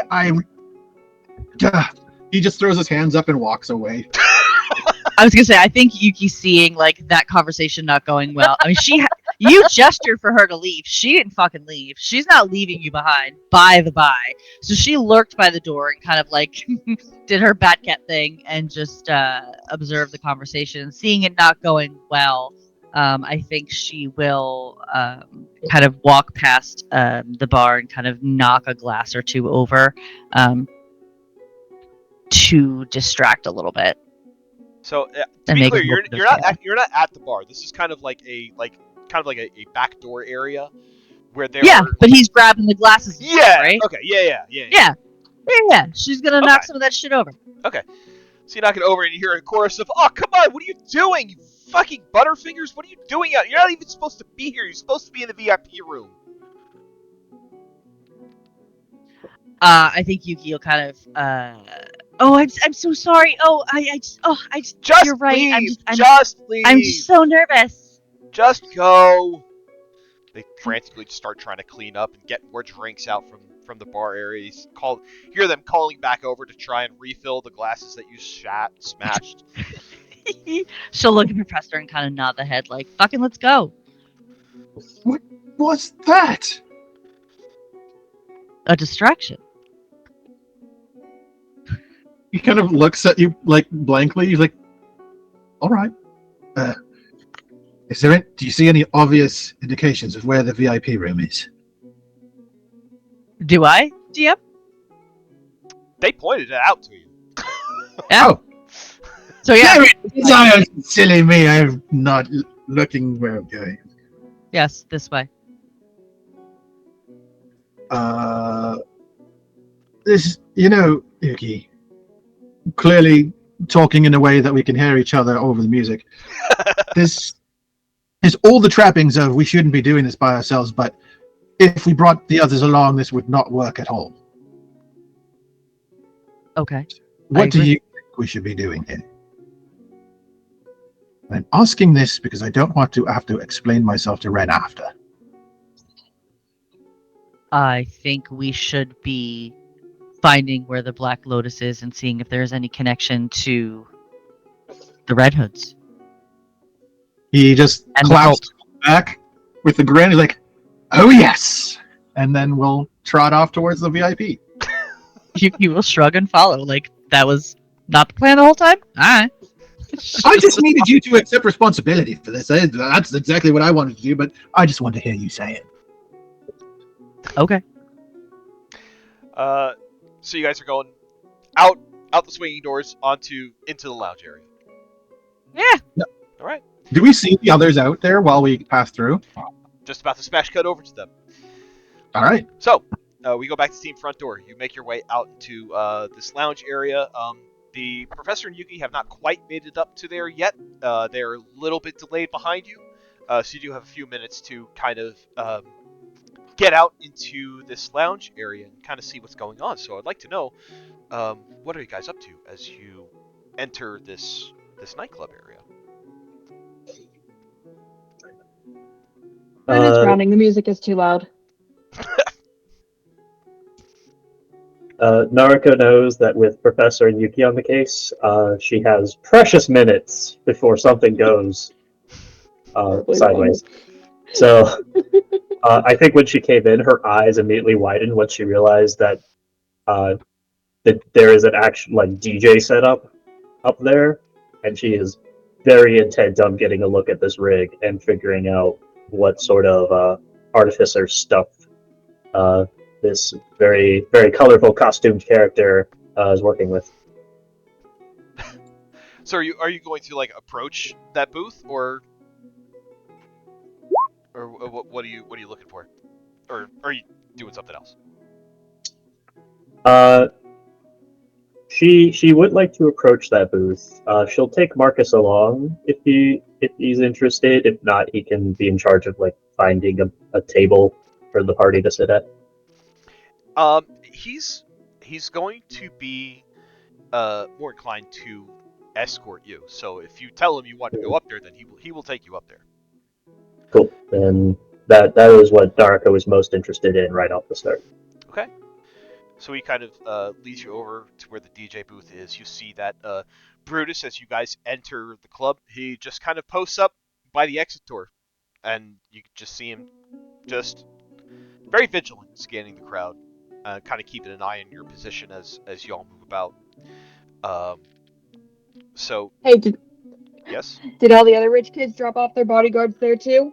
Is it bodyguard daycare? You will actually. Let's make a roll for that. Let me see. No. Hang on. Amazing. Hang on. Listen, I didn't say my ADHD was behaving either, okay? Just to be clear. It's not. It's not. Just Brutus shows up. There's like 6 other big burly dudes. It's like Quintus, Servilius, Scipio, Judas, Bob. Ethan. Bob's the worst one of them all. Bob is the worst. Bob's like, Bob's I've got doing the his twins best. tonight. I've got the twins tonight, and I No. just can't. I No, just can't. Bob is like this tiny female halfling, but has the exact same get-up and demeanor as the other ones. Absolutely. Ah, Love that. Give me a perception check, Ren. Oh, okay, cool. Let's see what we got. Hey, Dice. Are we gonna be cool tonight? Are we gonna roll something? I don't know, over a 10? Can we do that? Oh, we can. That was nice. An 18. As you kind of wonder, hey, are there other bodyguards here? You look towards the other side of the door. There is an equally as burly elf that is standing there, a female. Amazing. Long dark hair, all sorts of piercings in her ears and her lips and her nose. Built like a brick shithouse, just standing there with her arms crossed. As Bruce kind of posts up on the one side, he looks over to her, she looks to him. They give a silent nod to each other and go back to vigilantly watching over the crowd. She seems nice, Ren mutters to himself.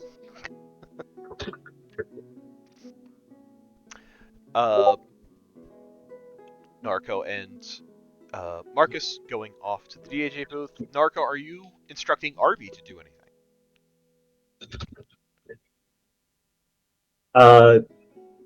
I think Arby is inclined to follow his general programming, which is to be close enough to Narco that he can intercede should she need it. Okay. How about Jade and Reverie? I think Jade, having heard that Narco wants to dance with Marcus, kind of just hangs back with Reverie, trying to look not uncomfortable being in here where it's very loud and there's a lot of flashing lights, but is kind of doing that thing where she's standing super close to Reverie and then her hand is kind of like fumbling around trying to find Reverie's hand in the dark in this weird flashing light overstimulating place. Yeah, I'll take Jade's hand as soon as it bumps Reverie's, and then like I just like lean over and talk into her ear because that's apparently the only way that she's gonna hear me here. I didn't know there were places like this. I didn't know there were places like that. Just turns her head, and so their cheeks are like pressing against each other. It's just talking into each other's ears. It probably looks way more intimate than it actually is. She just goes, I didn't know there were places like this either. I can't. You're seeing all the colors too, right? Yeah, I think so. It's pretty, but a lot. Should we find? Do you want to dance? Are Sure. we supposed to dance? Okay. Do you know how to dance? I think we just can mimic them. Okay. Slowly scooch out onto like the dance floor with everybody else. As you guys are having your conversation where you guys are like cheek to cheek, Reverie, on the other side of your face, you feel another cheek press up against yours. Oh. You look over to see a younger female half-elf that's just kind of like pressing her cheek up against you, and she's just got this weird, goofy grin on her face and her eyes closed. And you just kind of hear her mumble, "This feels nice, doesn't it?"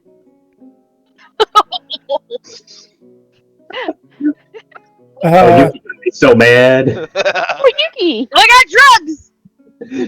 Yeah.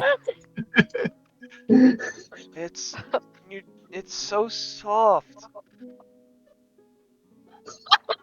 Bitch. What's soft? Can I touch your horn? What's Oh. soft? Well, To see the other person. Oh! Hello? You get kind of a there's like a slit opening of her eyes. She kind of like takes a breath and says, "Wow, that's a big hat." Yes! Um, It is! You are very mean- close to my friend Reverie. I guess you can touch my horn?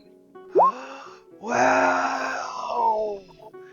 She reaches up and just with the tips of her fingers kind of like runs it over like the middle part of the horn where it like kind of curves.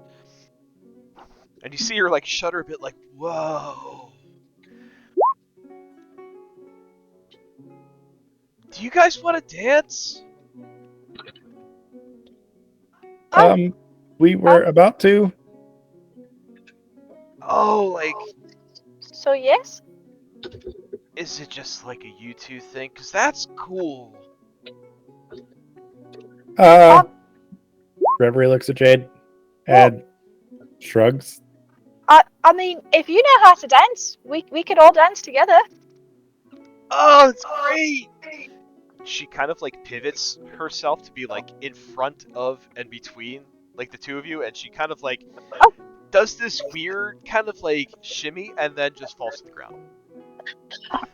How do you know? Oh my gosh! I just crouched down. Ma'am, miss. I just like gently touch her like very lightly. Are you okay? She kind of laughs like that kind of like kind of laugh, and she says, "Gravity."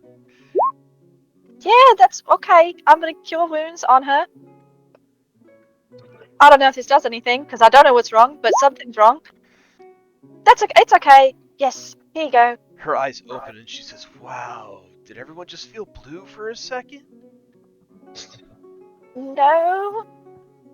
Oh, maybe we should get you some water or a room. That's a great idea. She gets up and goes to the bar. Okay. Just stand back up by Reverie. Should we watch her now? I don't know that she's okay.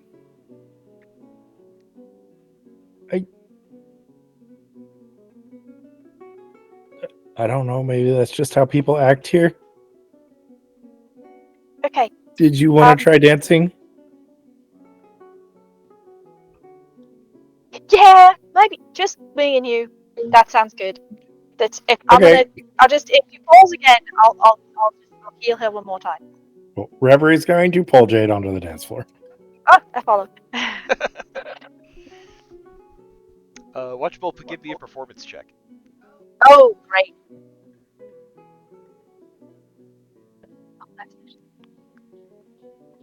Ha, ha, ha, ha. That sounds Socially accurate awkward for my team. character. No. Oh no. So, Jade, I think, is doing a full-on like white girl dance. Yes, it's very much that awkward, like, I'm trying to move as little amount of my body as possible and stay as close to Reverie as I can. So it's a lot of arms up, very close to her chest, and just, like, doing that tilty, like, dip thing. She saw someone else do it, and it's kind of working. Doing this. And while Reverie thinks she's dancing, she's really just stepping side to side. I think we're doing I it. am excellent at that in real life. I know what you're talking about. That's my signature move. Come on.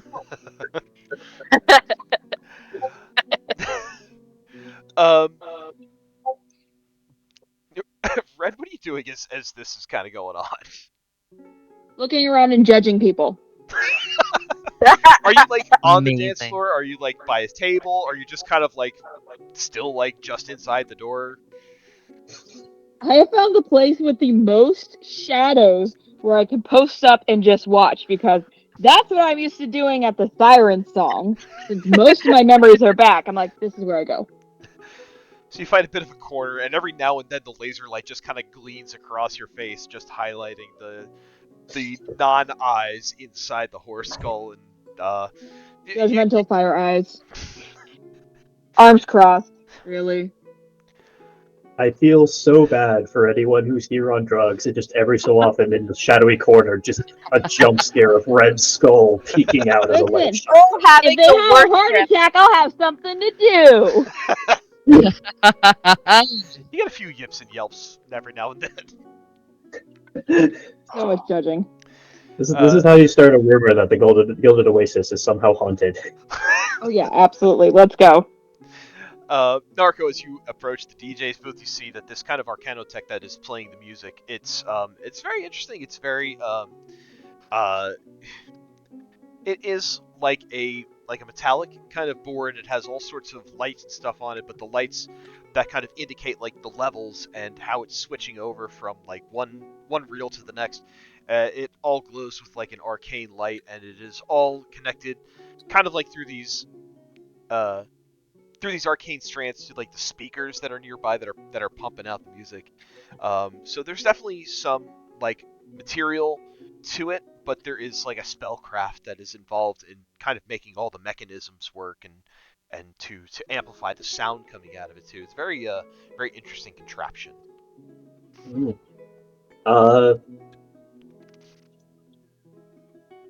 Does Nariko have any idea who might have designed and constructed this? How about an investigation check? I can do that. Rosie, please, I need the dice. Thank you. Oh. That is a 23. Not particularly made by any kind of like brand or company that you would know of. It seems to be that this seems to be the creation of like an individual person, likely the person who is currently operating it.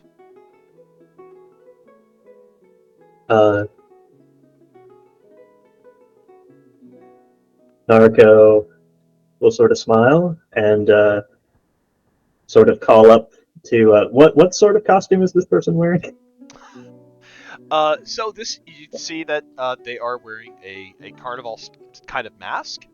There are just giant like elk horns coming out of the head, but the elk horns are made of like this neon kind of glowing light, like a glow stick kind of material.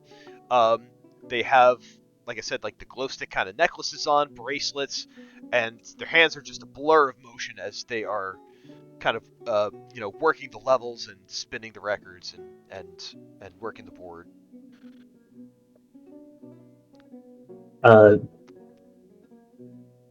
Narco will call out,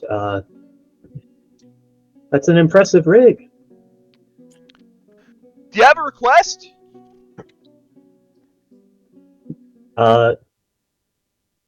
Naruko would like to look at this and try and figure out what the most difficult sort of song would be to perform with this setup. I think it would definitely be like a kind of like electronic, like techno, like oh my god, I can't think of the name of the band. Like EDM kind of beat, kind of tune.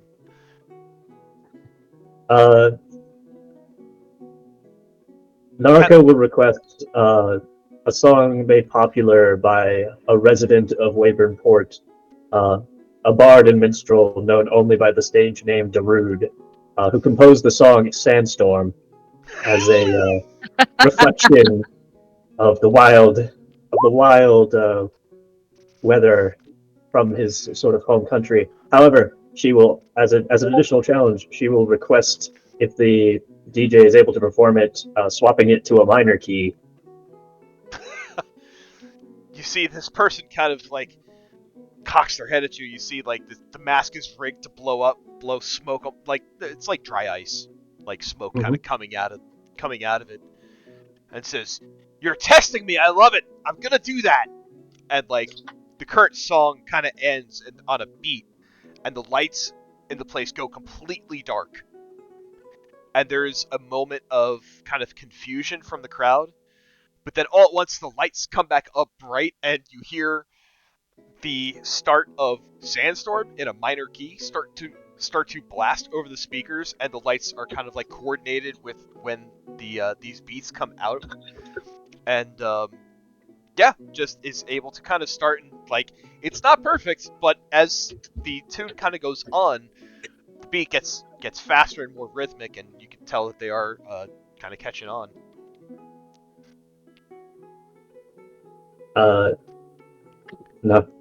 Naruko seems pretty impressed that not only have they sort of put together this audio setup, but they've even sort of linked together controls for the lighting. She'll sort of lean into Marcus and ask, "Are these the sorts of experiments that come out of Tupac?"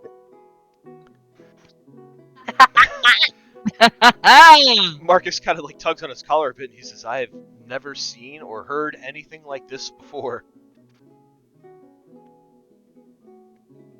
Well, then that makes two of us. Shall we dance? Yes, let's do that. Okay. Naruko will take Marcus out to a spot fairly close to where Jade and Reverie are, so that they can be within line of sight of each other. And she will attempt to dance. Performance checks. Okay, definitely need guidance for myself. I might even... Damn it, I did not prepare Enhance Ability. Too many other spells I want. Oh. So, it's okay. Guidance, I do not have proficiency, but my charisma is pretty good.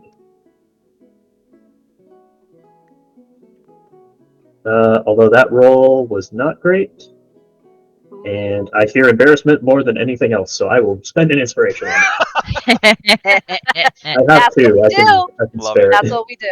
Love it. What they're for. Exactly. Okay, I will take a 16 over a 7. Damn. You're doing the same dance that Reverie's doing. Just in.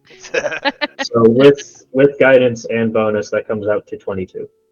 Cool. Yeah, you're able to keep up pretty well. And as you know, you've been more accustomed to like the ballroom style, but you're able to kind of like adapt it to this kind of like EDM techno kind of vibe going on, and you make it flow kind of smooth. But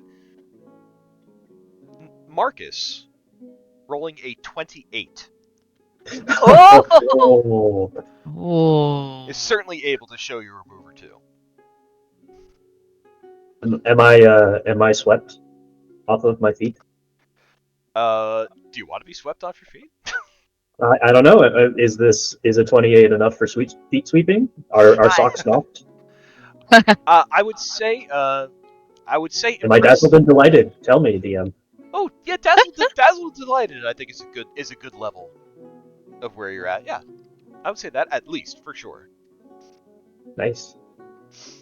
All right, so we've learned at least one of the skills Marcus is proficient in. So the rest of you see Naruko and Marcus hit the dance floor. They are really good at this, it seems. Which may or may not come as a surprise to some of you, I'm not sure. But it is about this time that you see the kitchen doors at the back of this room open, and you see Professor and Yuki kind of scurry out. So, back to Professor and Yuki. As you exit the quote-unquote backstage area, what do you do? Well, what do you do when you go to a club like this? You go to the VIP. Yeah, we were told to go to the VIP, so All right. Be prepared to get naked, guys. Woo! Let's gonna go find Silas. That's his name, right? So, you kind of go right out the back room into the VIP room. The rest of you out in the main area, you kind of, I think you would, since you're looking for them, I don't think there would be any rule required. I think you see them, you notice them kind of come out and head right to the back of the lounge where some of these private VIP rooms are set up. You see them duck into behind one of the curtains. Yuki and Professor, as you pass through the curtain, what you see is another one of those tables that's surrounded by a semicircular couch. There are several people kind of out on it. And Yuki, no roll required. These guys are all, like, off their tits. Like, Yeah. there are people, like, rolling around on the couch just, like, feeling the velvet. There's one dude in the corner just kind of, like, on a stool, just kind of, like, staring up at the ceiling, staring at nothing. There are a few other people who are not drugged out, that they are enjoying some drinks, kind of sat around this table. And the table is larger, I should note, than what you see out in the lounge, by about 50%. So you see there are a few people that are kind of arranged around here that are just drinking, chatting with each other. As the two of you walk in, what are your reactions to seeing this? Professor's gonna remain like stone faced, like he expected this. Like, oh, I'm supposed to be in the VIP. I know what goes on in the VIP, so I better not react to this. Yuki does not know what goes on in a VIP. She's never been in a VIP, but I think being team looking for drugs, I think she's trying to keep her game face. I think anyone who knows Yuki, like Professor or anybody else, would be able to pick up like the slight fluffing of her tail fur, a little bit of a twitch, an ear kind of going down a little bit. But as far as anyone, especially high up their tits, they wouldn't notice any sort of change. And Yuki's gonna like shoot a glance at Professor. He will like just flick her tail with one of his, just like play it cool, man. Just fucking don't react. She'll do the cat ear back thing, like annoyed, the like the radar cat annoyed ear thing, and she'll kind of pull it back together. So as you... Professor, Go ahead, sorry. go ahead. No, go. Oh, he's just gonna, as they walk in, once they both clear the curtain, you just sort of like. There's one person sitting on the couch, kind of at the center. You see he was kind of talking to one of his female companions. They were kind of, a little close, a little intimate, nothing like untoward or anything like that, but, kind of how you're in a club and you're trying to talk to someone you're interested in, you're like real close. And you clear your throat and he kind of sits up straight a little bit. He takes his time doing it. And he sees you and he gets this smirk on his face. This guy is a half-elf male. He's in his early 30s, short dark hair. He's got a lean, wiry build. And he kind of gives you a smile, and he claps his hands and kind of opens his arms in a greeting to you, and he says, "Finally, now we can get this party started." Yes. We're here to start a party. You see, he he sits up on the edge of the couch and he leans forward, and he motions to you. He says, "Well, go on." Not with What did you? Go ahead, Professor. Oh, I take payment up front. Fine. And he just kind of lobs a package over to you. When you catch it, you kind of hear that there is a clinking of quite a few coin inside. He'll tuck that away into his pocket. He's like, I believe we also discussed a little bit of that. And he gestures to the people rolling around on the couch. Yes, so go ahead, take your clothes off. Payment first. You've already been paid. Oh, we've been paid half. We talked about something more. Give me a deception. I don't know if you know about furries from Uzera, but we don't dance for free. Give me a deception check. I'm gonna run out of luck on these deception checks soon. I don't have proficiency at all, or I'd help you. Neither do I. Just got some good rolls. That's a 15. He kind of quirks his brow, and he says, "You'll be generously tipped at the end. Trust me."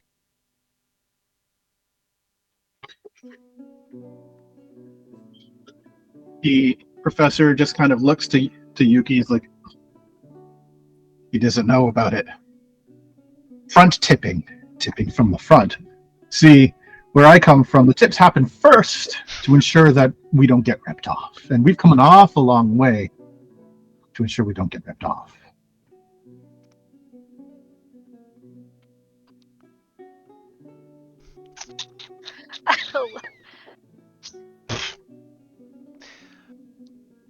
So he kind of sighs a bit and he says, "Very well."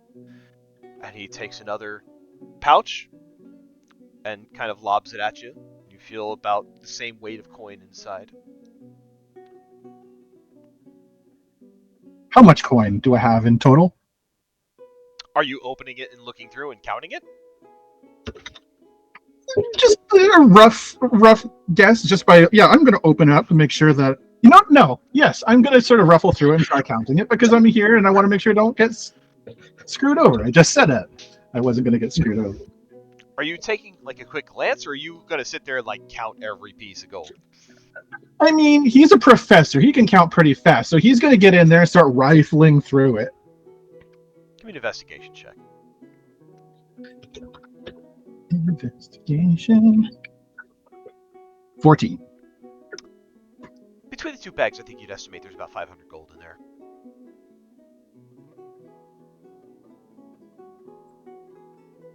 Okay. You'll hand one of the pouches to Yuki.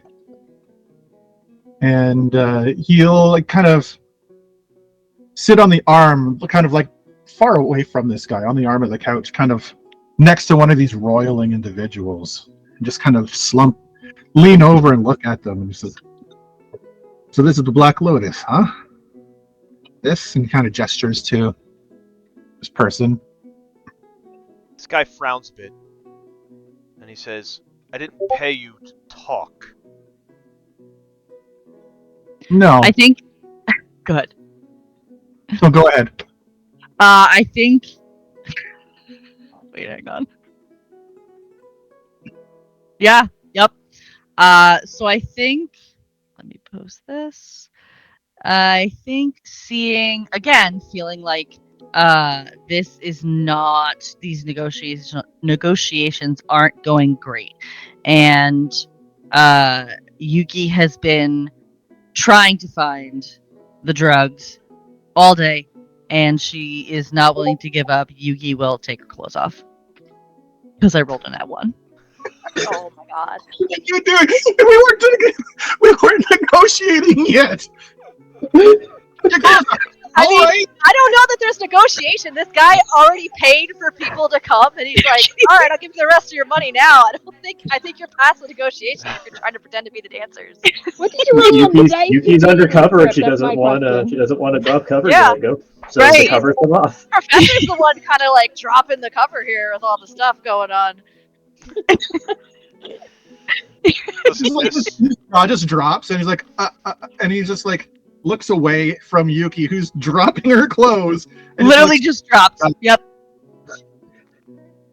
No, like, sexy striptease, no nothing. Like, again, like, being at the monastery, like, there's very little, I don't want to say privacy, but, like, I don't know, they're cats, so, you know. She's got fur. sometimes- It's fun. Yeah, she's got fur. She's naked a lot of the time at the monastery. It's fine. So, like, she's whatever Nudity about is it. Weird or weird.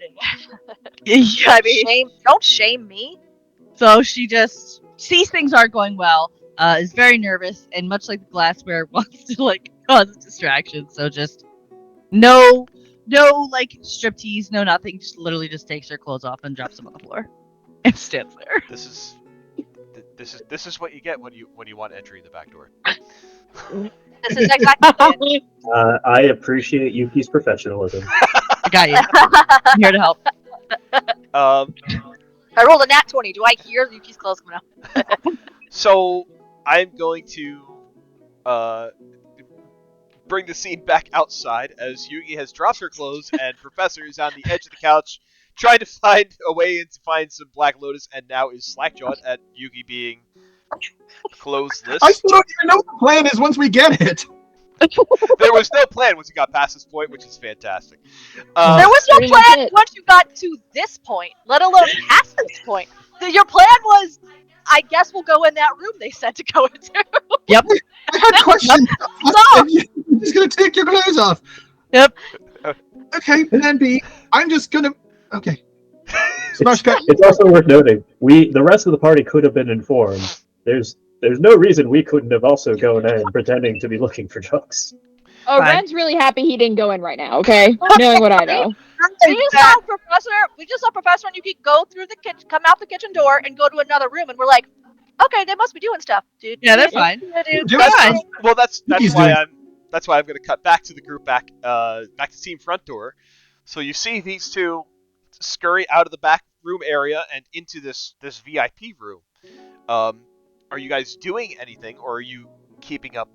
Are you changing course from what you're doing currently, or are you still doing what you guys are doing? Ren's just keeping an eye on them. Yeah, Jade, they have not sent any signal that anything is wrong, and they were supposed to be the sneaky ones, so Jade's just dancing with Reverie. If they scream, I'll come running. Yeah, nothing's happened. That's bad. We just saw them go from one door to another door. We kind of assume that if things go tits up for them, we're going to hear about it. Yeah. Pun intended. Tits up. Pun intended. Yeah. Oh yeah. Well, it depends, as you can get on her back. Not yet. Just because of the two of you, you're the one with tits. That's it. Yeah. The only reason I said that. Truth. That guy could be a bottom. You don't know. Like, his tits might be up afterwards. It's fine. I mean, That's what that guy looks like, by the way. Oh, This Oh, is he a, definitely sells drugs. he's so Yeah. emo. He's so emo. Oh, he's There's- definitely up there's- in sandstorm. there is no such thing as an unattractive person in Tremonto. This is well established. Oh, damn! I forgot what I was gonna say. I had a thing to say. What was it? Oh, right. Certified brothel quest moment. Love to see it. Yeah. Just that moment in the one shot where Celestia was like, "Oh, okay," just takes her clothes off. Let's go upstairs. Just goes upstairs with them. I remember that. This is fine. I see no problem with this. You're the weird ones. So the answer to your question is no. None of us do a damn thing. I mean, Narco's having a great time with her dance. Whenever it's finished, she's probably going to go investigate that Arcana tech again because It was that shiny. activates her brain a lot. I think Jade is honestly sees them, and just goes, okay, and just gets really into dancing with Reverie, and is just very happy to be with her friend right now. All right, so we'll let Team Backdoor continue their investigation uninterrupted. Look, Professor has sending. I'm not a concern. And Fireball. And all this other nonsense he's got. They're fine. So fine. I don't have sending. I can cast sending once with Cartomancer, and I Oh, used it. Oh, I don't well know then, that. you're in danger. You I can for this. think you do it. No, we're not in danger at all. We'll hear the screaming first, probably. If, Yeah, there's if that. you're in danger, cast Fireball. If you're not Oh, we'll in figure danger, that cast out. Fireball twice. Fireball, send it on yourself. Well, Yuki also has telepathic, so Oh, there we You go. have to be able to see them, don't you? let me see. I love Double this check. game. Because some things you don't have to, but some things you do. Ooh, yeah, you're right. Any creature you can see within 60 feet of you. Cool. You're right. It's fine. Dads, you're fine. Yeah, it's fine. Yuki I'm just needs to still roll not a nat worried. 20 on stealth and just disappear. It's fine. Still No, not worried. Bat! Just yell bat and disappear. What? That's true. Well, she can't strip the clothes off. You don't have that no more. They're on the floor. Yep, It's yeah. also probably maybe not dim light. I don't know. Oh, it's absolutely Oh, club. different here. Absolutely different. Yeah, it's a club, so it probably is dim light. That's You fine. just roll into This- the robe and then say bat and you're out. Yeah. Sure. That's I'm fine. Fine. still not- Show. Plans. I'm still not worried about it. I'm not worried at all. I think Yuki's got this. Of all the Yeah. plans that Yuki has had, she can take this guy. Look at him. Look at that face. Pull that face back Right? up. I'll pull the face back. That guy? Dude No, hired I'm just some gonna reveal the token because I mean it's obvious this is the guy you're looking for. Yeah, this guy who hired furries to come join his drug den. Yeah. Moment. Yeah, you got this guy. I believe in you. If Spring she break, can I take believe in Borax, you. she You're can part of take this little inspiration. bitch. Seriously, right? Why is it every time I make a joke about what Joe's going to do, I'm right? You call it every time. I'm just like, Pattern God damn it. recognition. I mean, the fact that I think we all kind of suspected something was up as soon as the guy was like, finally, you're here. Yeah, People I've yeah. never seen before, but we're expecting someone who looks like you. for sure. Either My- a my trap only- or sexy times. And this My- place my seems own- like it's a sexy trap. My only question for Joe, how far in advance did you know that this was the situation? If I had planned for something if you guys had tried to do a sneaky entrance, and there were a couple of branching decisions that you guys could have made from there. But just kind of going in like that, and with two I guess Furries. more- Furries. You can say it. Yeah, we'll call Furries. furries. With two furries, Furries. kind of going There in. is no politically correct term. They're just the furries. Yeah, I adapted one of those branches a little bit. Oh my god, I love you so Is it Oh, just Silas and the junkies back there, or is there anyone else? It's just Silas. There's a couple people who are drugged out. There are a couple people who are not drugged out, but definitely a little bit on the booze. Perfect. Not worried. All right. Well, Yeah. I have a plan. We'll see if Yuki has a plan too. She's doing just planned distraction right now. And then Great while plan. she's doing planned distraction, I think Yuki would like to kind of look around to see if she sees any red coins. Well, we will get to that next week. God Oh! damn you! Yeah, we're ending it on tits out. That's Yeah, how it's it's ending. out. Tits out. Oh. Good session. Yuki tonight, definitely guys. gets inspiration for that, right? Yeah. Yeah. Yeah. Yeah. I already have two. Professor has been doing a lot of field work, a lot of schmoozing and sneaking, and Also got have some progress. Also have two. You also have two, Professor? to. Okay. Ren just fucking coming out and saying, like, I drugged people for a living. Yeah. That was a awesome. truth That was- serum. That's not better. I do love the Red just absolutely not giving a fuck. Ren does not have a fuck to give. No. I love But that. Ren also has two. Okay. Well, I was going to nominate Reverie, because I really liked her her whole interaction with that tiefling, the other tiefling that was there with us, of just being like, I And know that was good. and taking the initiative to get Jade on the dance floor and pull her away from that situation. Yeah, I was gonna nominate Reverie myself, just for kind of like always being there and like knowing that Jade, like grabbing Jade's hand and like being there for her. I was absolutely gonna throw in for Reverie too. Definitely. Was it another tiefling or was it a half elf that got up in her face? It was a half elf. It was a half elf. Oh, Okay. oh, was it half elf? Yeah. Oh, I wrote down. I thought it was another tiefling who was. Which is why I was like, why is she wanting to touch your horns when she's a tiefling? The tiefling was the one that was outside the kitchen that let Yuki and Professor in. Cool.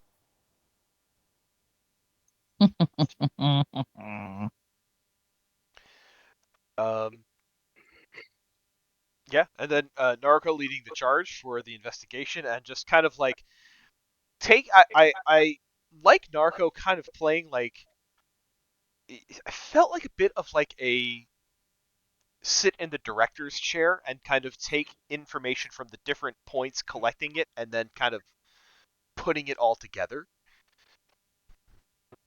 Yeah, I agree.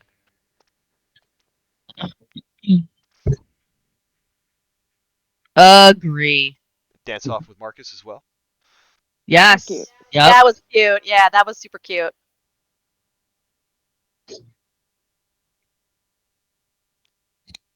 Requesting So, Daft Punk. Requesting Daft Punk. Requesting Sandstorm. Darude Sandstorm, which I don't know if it's in like a major or a minor key originally, but that just sounds like fun. Right. So what I'm hearing is Joe's just going to give inspiration to everyone who doesn't already have to, right? Yeah. Okay. That's what great. it sounds That sounds like. fair. That's what it Yeah. That sounds awesome. Good job, guys. Do Everyone- If you do have 2 inspirations, don't forget you can stash a bonus charge in your Clockwork Amulet. Ooh, Oh yeah, that's true. amulet. According Wait, to so who's Google, getting- it is written in E minor. Oh, cool. Interesting. So it's Wait, already so in who's minor getting key. inspiration tonight? Ooh. So then I guess the major key instead. Oh, that would make it horrible then. Don't do that. I mean, everyone here's on drugs. It's probably fine. Everything sounds good in a minor, but don't take a minor into a major. It's terrible. A quick search of YouTube has allowed me to discover someone who did that very thing. So I will share it, Uh-huh. and you may peruse and make your own critique. Uh-huh. By the way, guys, tonight's session is titled Team Tits Out. All right. Amazing. Guys, Yuki finally found drugs. Good job, Yuki. Oh, Yeah. Finally found the alright. drugs. And her true calling, We- which was apparently a really good stripper. I'll say as well, you don't know that this is necessarily the Black Lotus. This could just be other drugs these guys are on. It's probably Black Lotus, but still, it's gonna be really funny if they're like, yeah, Black Lotus, we already sold it all. This is just LSD. Listen, again, you're right. She doesn't know that, but she knows that this description of how they're behaving matches the description she was told. That's what she knows. All right. I don't know what we're meant to be doing, but I assume it's to get it off the streets, which means we're going to have to do something very silly. We have to get them off the streets. I don't think the objective of the Mystic Mechanicus right now is to like wage a war on drugs. We're kind of limiting to just find the red hoods and like find this one missing person. I mean, we may clean the streets in the process of doing this sort of incidentally. The only reason the professor is doing this at all is because Yuki seems really bent on getting this, making this happen. He's really just doing it for her. Appreciate Which you. Blend. Except for Yeah, enjoy the Yuki eye Rose. Yuki is the one who was really pushing for the drugs thing. Not that it was a bad idea. It's just that she was really the one who was just like, obviously drugs are the thing that we need to go and do. Obviously. And everyone's we must like, investigate. okay. Yeah. Drugs. Maybe. This is still day one in Tremonto, by the way.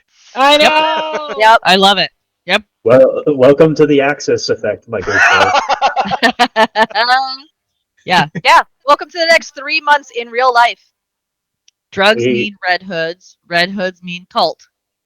Period. You don't know that though. We have like a time limit of 6 days, an open sandbox, and Mhm. bad ideas. So Big brain. Big brain Yuki. Oh, it's so funny. Good job.